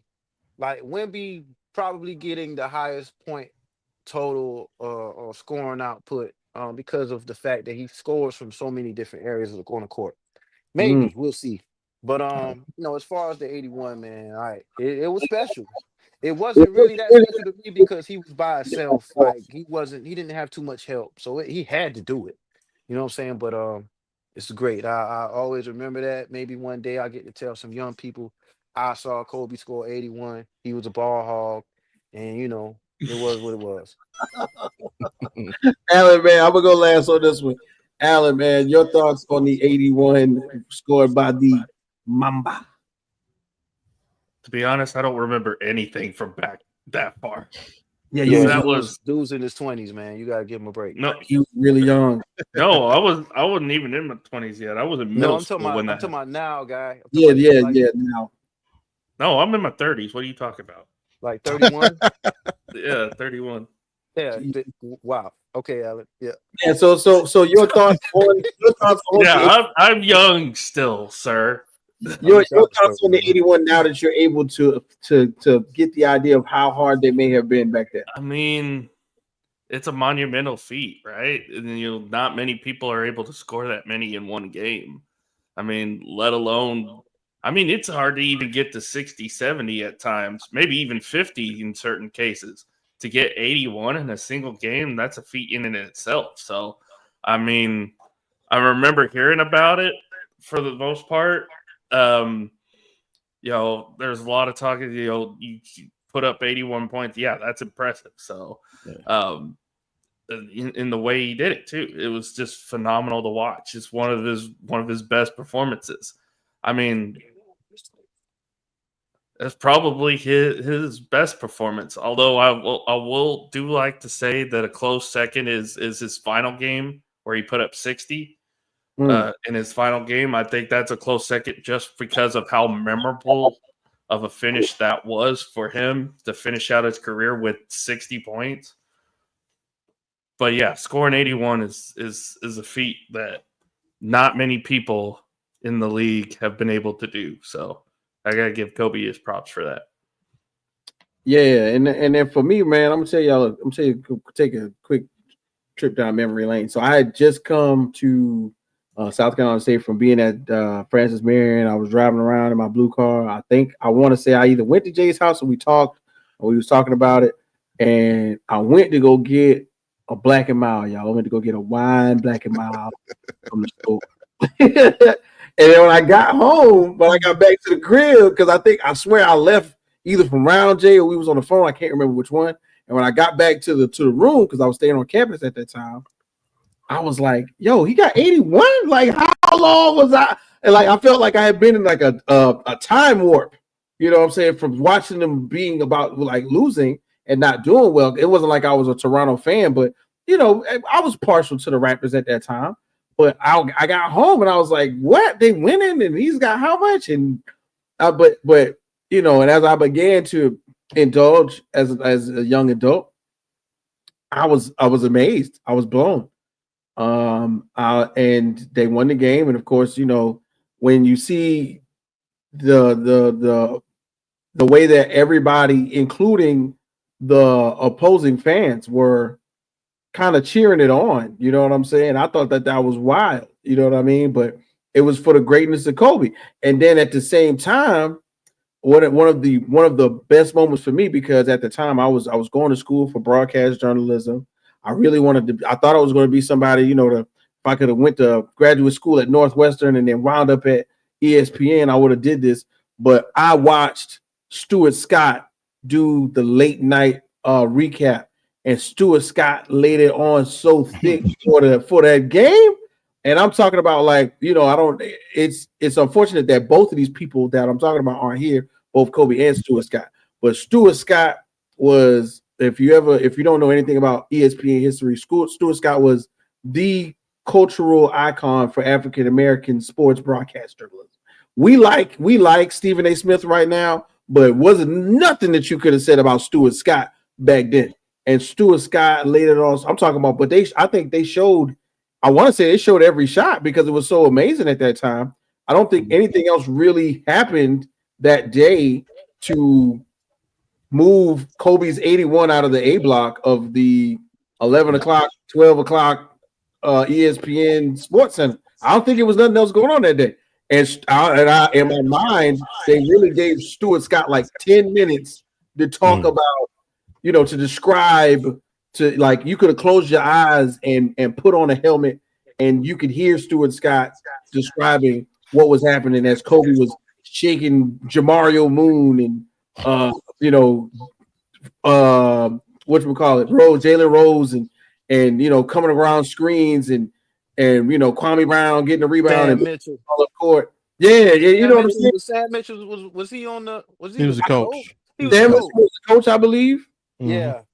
Yeah, Sam Mitchell was the coach, and Sam Mitchell selling out. And Sam Mitchell, I remember that they had to close up on Sam Mitchell selling out and basically telling everybody. He looked like Birdie on the end of Above the Rim, man, with Shep was scoring it. Right, exactly. Yeah, he was like, take him out, and Stuart Scott really put it on. I'm talking about 10 minutes every shot, and it was amazing to look at, and then to hear the commentary for it. I don't think there was much else going on at that time. So it was the highlight of my night. On top of probably feeling a little bit buzzed from leaving whatever me and Jay was doing, you know. So that's what I remember about the game. And you know, RIP to Kobe and Stuart Scott, who both aren't here with us to, you know, I would just imagine, you know, if Stuart Scott's cancer didn't take him from us and Kobe's flight didn't take him from us, you know, the type of reliving they might have done together, the two of them, because that was what it was. The pinnacle was the idea was Kobe did it, then the pinnacle was Stuart Scott describing it for 10 minutes. That was really what it was. And so that's my thought about the Kobe 81. So once again, everybody, we appreciate you for checking in with us tonight. It's the Rec Room, in the hoop. This is how we do. We got AP Alan Perez in the building. Big shouts out to him. We got Audible Bobby G. Bobby G, once again, we appreciate you, my guy. Jay from A Hard Day's Work, man. We appreciate you for stopping through, man. I know, dog. I know it's a lot going on right now, but we appreciate you. You ain't got the answer, Sway. And listen, man. We had a fun night, and I thought, you know what, guys, we should do. Since Stuart Scott and Kobe can't be here to tell us what was going on, I figured we should kind of tell the people, including Alan, because I don't really think even Alan knows what was going on, kind of sort of. But we're going to talk about something I think is near and dear to the point total of 81 when it comes to Kobe. Wait, before we get to that, we got one more thing, man. All-Star starters will get named. You know what I'm saying? In a few weeks, we'll also got the All-Star game. So let's go ahead and just chime in on that. And we're going to save the format of the All-Star game for another episode, because I know we're gonna get into that pretty much and kind of delve into how they're gonna do this or what's really gonna happen. I kind of still don't get it, but I think Bobby mentioned it earlier. So for the Eastern Conference starters, I'm gonna go ahead and share the screen so we can see it on the join right quick. Hold on. All right, and here we go. All right, so for the Eastern Conference starters, man, we got Jalen Brunson from the Knicks, Donovan Mitchell from the Cavs, Karl Anthony Towns from the Knicks, Jason Tatum from Boston, and Giannis from Milwaukee. Then on the West, we got SGA, of course. You notice how I just put SGA in there. Steph Curry, Nikola Jokic, KD, and LeBron. Man, I don't believe this shit. Man. Starters. Fellas, Wow. we don't got to do nothing too crazy. We're gonna save this for probably when they name the reserves, because I think that'll be where we really Somebody need to give up their spot, yo. Yeah, I think it's very controversial what's going on. So as we look here, fellas, man, these 10 names, it looks like 9 names. The past. 9 names. It looked like we stuck in the past, don't it? Man. I just don't appreciate. I mean, Steph is Steph, man. I appreciate how popular, how what he's done for the game. Dude, give your spot up to somebody else, man. Like when they announced the bench players, give your spot up to somebody that's more deserving. Please. Thank you. I'm gonna say, you know why they did it, right? It's because the All-Star games in Golden State this year. I get it. Let's wait on the reserves first, and I'll definitely have that answer. But come on, bro. I'll give you mine right now. I give it to Ja over Steph. Yeah, teams in a better place on standings. Yeah. Excuse me, I'm sorry. Besides, wouldn't I was going to say either Jalen Green or Ja, one of the two. You say that Houston play on it? Yeah, I hope they have about 2 or 3 in the reserves, man. That's yeah, you got to. That's what you expect out of a young team that's up and coming, and that's. Do you say up and coming when they holding down a number 2 spot? You know what I'm saying? But I hope they show them some love, man, because I think I can understand LeBron because he is playing well and the Lakers are somewhat relevant. Mm-hmm. I do not understand Kevin Durant. I do not understand Steph Curry. It's the name. Jokic. Obviously, we just mentioned it earlier. He's second in MVP right now. SGA. That's the obvious. But I honestly do not like Kevin Durant or Steph Curry being on the starter list. Yes, I hate it out your heart. About 2 weeks. Steph, because I think the Warriors have not played up to their potential this year, and yes, KD because it is personal. bias against Kevin Durant. So of course it is. Which is always when it comes to KD. About 2 weeks ago, we did 2 early snubs. I think we'll have to revisit that when we see the actual reserve list. But once again, you guys named him Jalen Green. We could go De'Aaron Fox because the Kings are actually playing pretty decent. It's a couple people that you might be can slide in there instead of Steph Curry. But I think nostalgia, we will never see KD, Steph, and LeBron on the court again in this type of health. You know what I'm saying? In this amount of health. I don't think that's what it is. So before they all go, somebody gonna go. I don't know who's gonna go, but somebody gonna go. They'll be moving into the nursing home with Scott. Right, yeah, they gotta get out of here before that. So let's go ahead and get to buzzer beater fellas and not not tear too long. Bobby, did you want to say chime in some more on the starters? Because I know you guys did that too on Audible. Yeah, and I just want to thank the execs and the media. Remember, LaMelo Ball finished first in the fan voting, but you see, he's not on that list. Wow, so, LaMelo Ball. Yeah, he led the fan. He won the fan vote, but the execs and the players and coaches got him out. I think they just want to hear tweaking in the on the joint. On the certain hit the corner, whoa. I think they just want to. Man, listen. Put that out there. Yo, I know a lot of people in Detroit, hate that song, Shoot, the St. Louis really hate that song. It sounds between if it ain't St. Louis or Louisiana, I don't know where it's. Nah, man. You don't get it. Don't worry about it. Yeah, no, I know that horrible performance and they lost. Yeah, I know. Yeah, I'm telling you, I know that part too. But anyway, let's go ahead and get to the buzzer beater, fellas. I think we're gonna have fun with this one. In remembrance of Kobe's 81, we're gonna play a fun game, guys, and at home along, you can play with us. We're gonna play. Would you pass the ball? Oh my God, crazy, right? Wow. Hey, yo, but yeah, you can play the game along with us here on the podcast.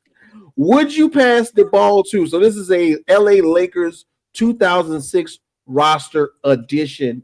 Okay, so what I'm gonna do is I'm gonna flash up a couple of lineups that I noticed between looking for stats and looking at stats, and luckily I got a chance to check out some really great information on the Basketball Reference. Shout out to the basketballreference.com. You can check that out just in case you want to fact check me because I ain't just making this up. But here we go. Let's try to see what we got. So first of all, let's do this. Let's do the start lineup. The start lineup for that game in Toronto on let's go January the 22nd, right?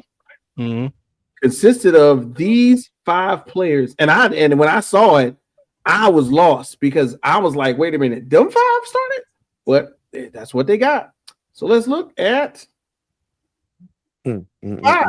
We got Kobe, Smush Parker, Ella, LeBron Odom, Kwame Brown, and Chris Mim. Now let's take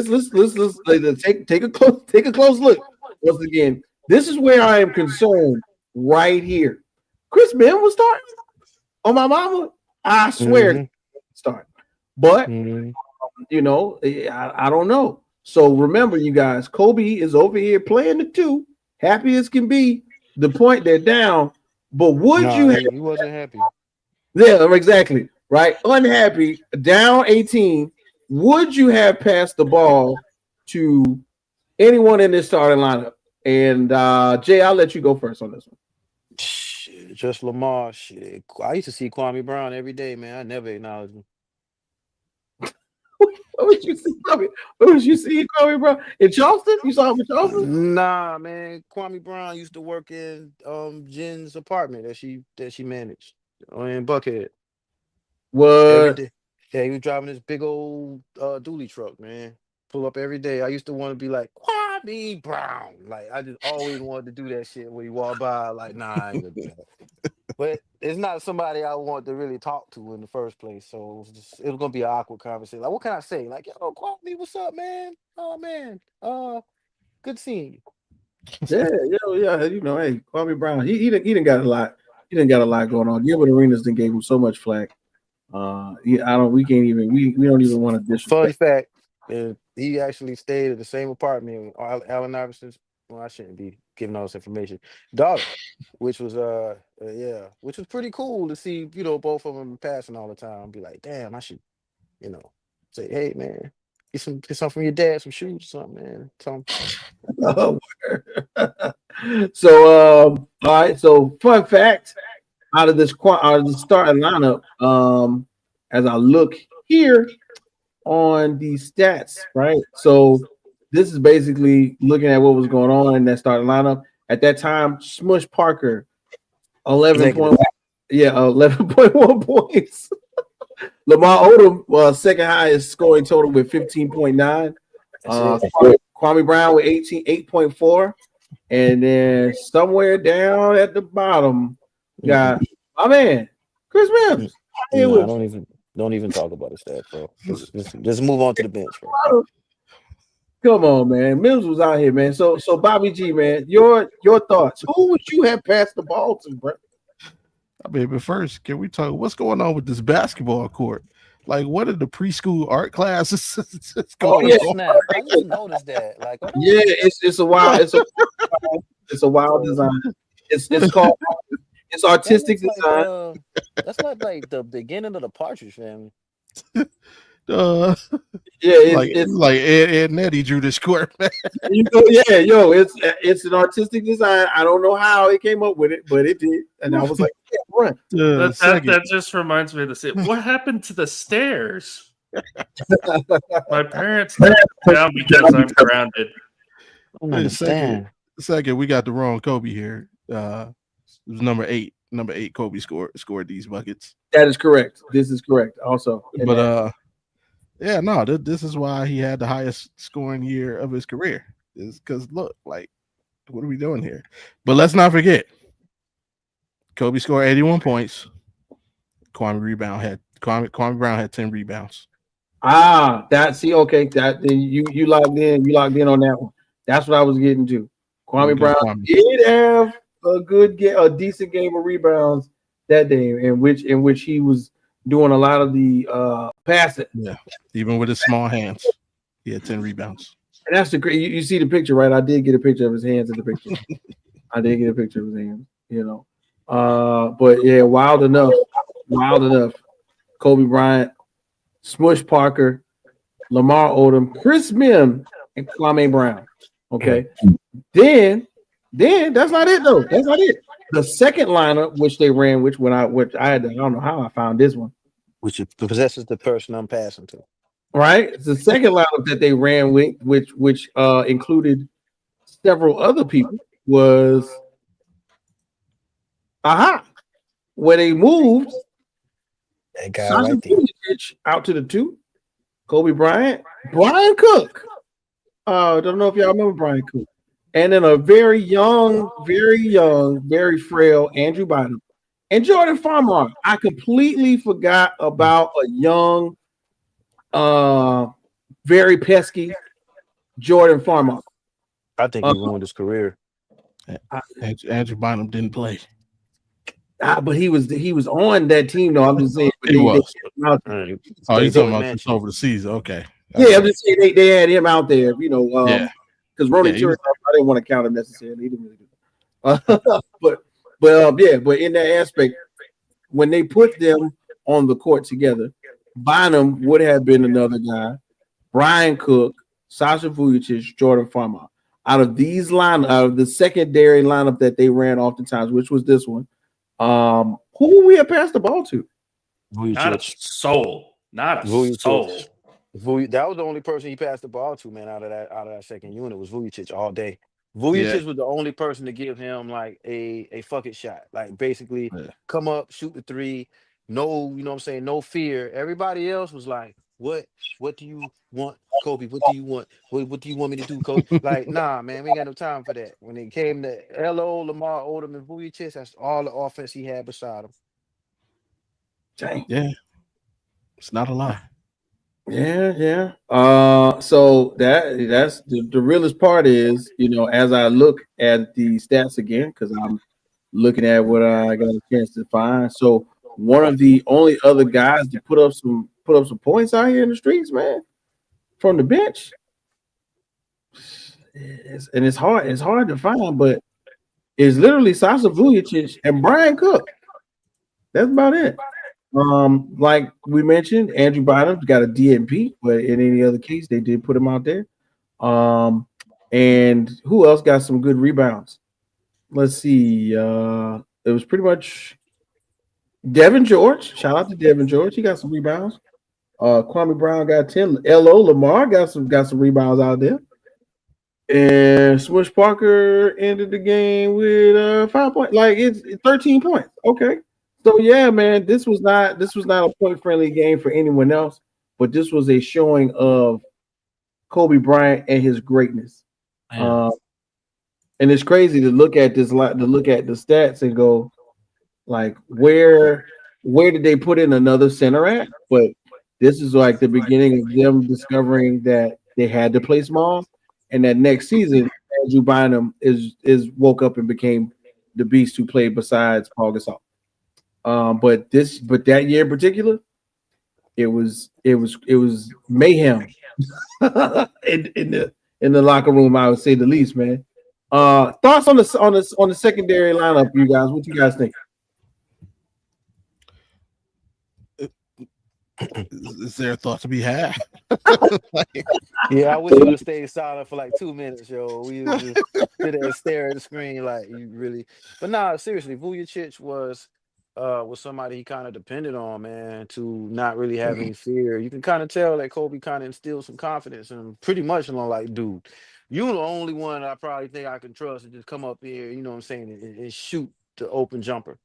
Smush Parker, that's pretty decent that he had 13 points. I would celebrate that too. Like I had 13 points and Kobe had 81, and together we just terrorized the Raptors. Like you can put that in your story, like for real. You might got a point. Who's that says like me and somebody had I can't remember the story. He was like, I had 2 points. He was talking about his first report, and he was like, yeah, man, and my 2 points, but together we I was like, dude, the way he said it, you wouldn't have never thought he had 2 points. But yeah, man, I'd be like, yeah, me and Kobe, the 81, I did my thing. I think I put up 31? Nah, it was 13. That was 13. That's like me saying something about I scored 6 points in a night where our team only scored 12. Right. It's like, yeah, I led the team in scoring, but we only scored 12 points. Right. And look, and then I'm gonna give some props to the Toronto Raptors before we get up out of here, man. So look at this, man. The Raptors lineup, starting lineup was Jalen Rose, Chris Bosh, Mike James, Mo Pete, and Matt Bonner. I did not know Mike James was the starting point guard at that time, but Mike James got 26, led all scorers with 26. Chris Bosh had a good solid 18 and 18 and 8. Jalen Rose had 17, so he did do something. He tried, you know what I'm saying. Matt Bonner right there with 12, and then off the bench, one of my favorite players who's like really unsung, and I know nobody really knew that this was one of my favorite players, but I thought I was going to be a power forward to wear a headband one time. Villanueva out here in the streets with 13. You got done wrong, man. What? Like that guy when you put that name out there, I was like, he got done wrong a little bit in the NBA. I think he got a bad deal. Yeah. He got a raw deal, and he had an attitude. No, Bobby. The best thing. No, Bobby. Please, Bobby, don't do it. Oh man. The best thing about Charlie Villanueva is the KG story. Oh man, yeah. Yo, why, Bobby? Why? I'm not gonna say.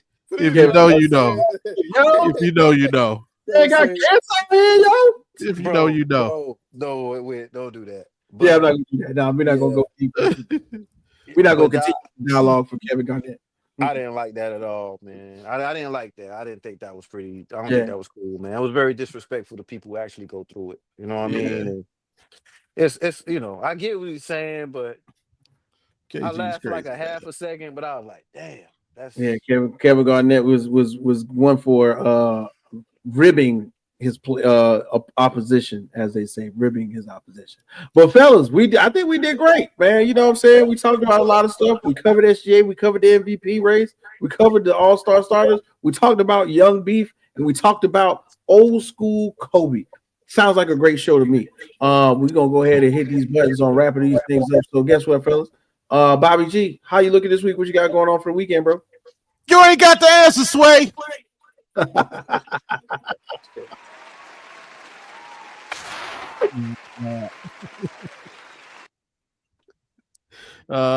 Tuesday, I'll be on with you fellas on the original Rec Room show. So we do that.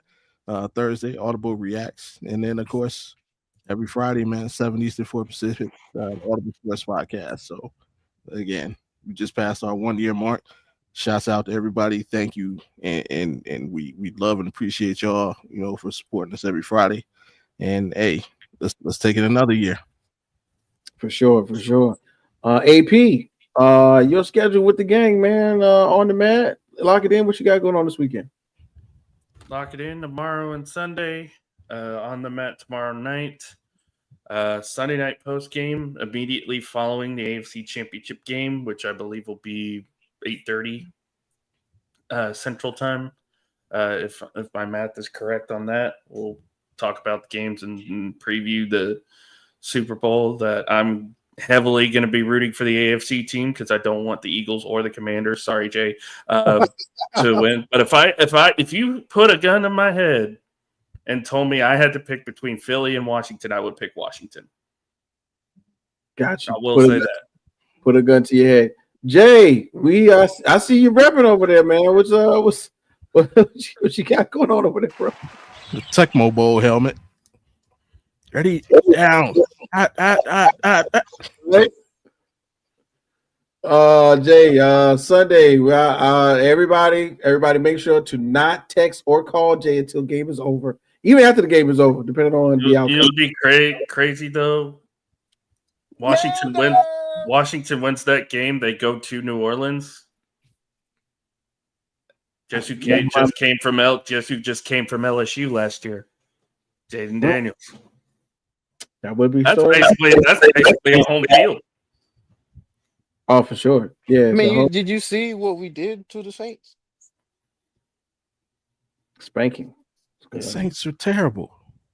Hey man, sometimes you gotta go home and spank. You know what I'm saying? A couple people every once in a while, man. Let everybody know you still got it, bro. Sometimes you gotta go to your old stomping grounds, man, and just put a foot in somebody's ass. Be like, yeah, still a bad man. That's what's up. You know what I'm saying? As far as this weekend, everybody knows, man, it's all Commanders. Yes, I will be hyped up. I'm gonna lay off the tequila. Tequila. No. Well, we're gonna see.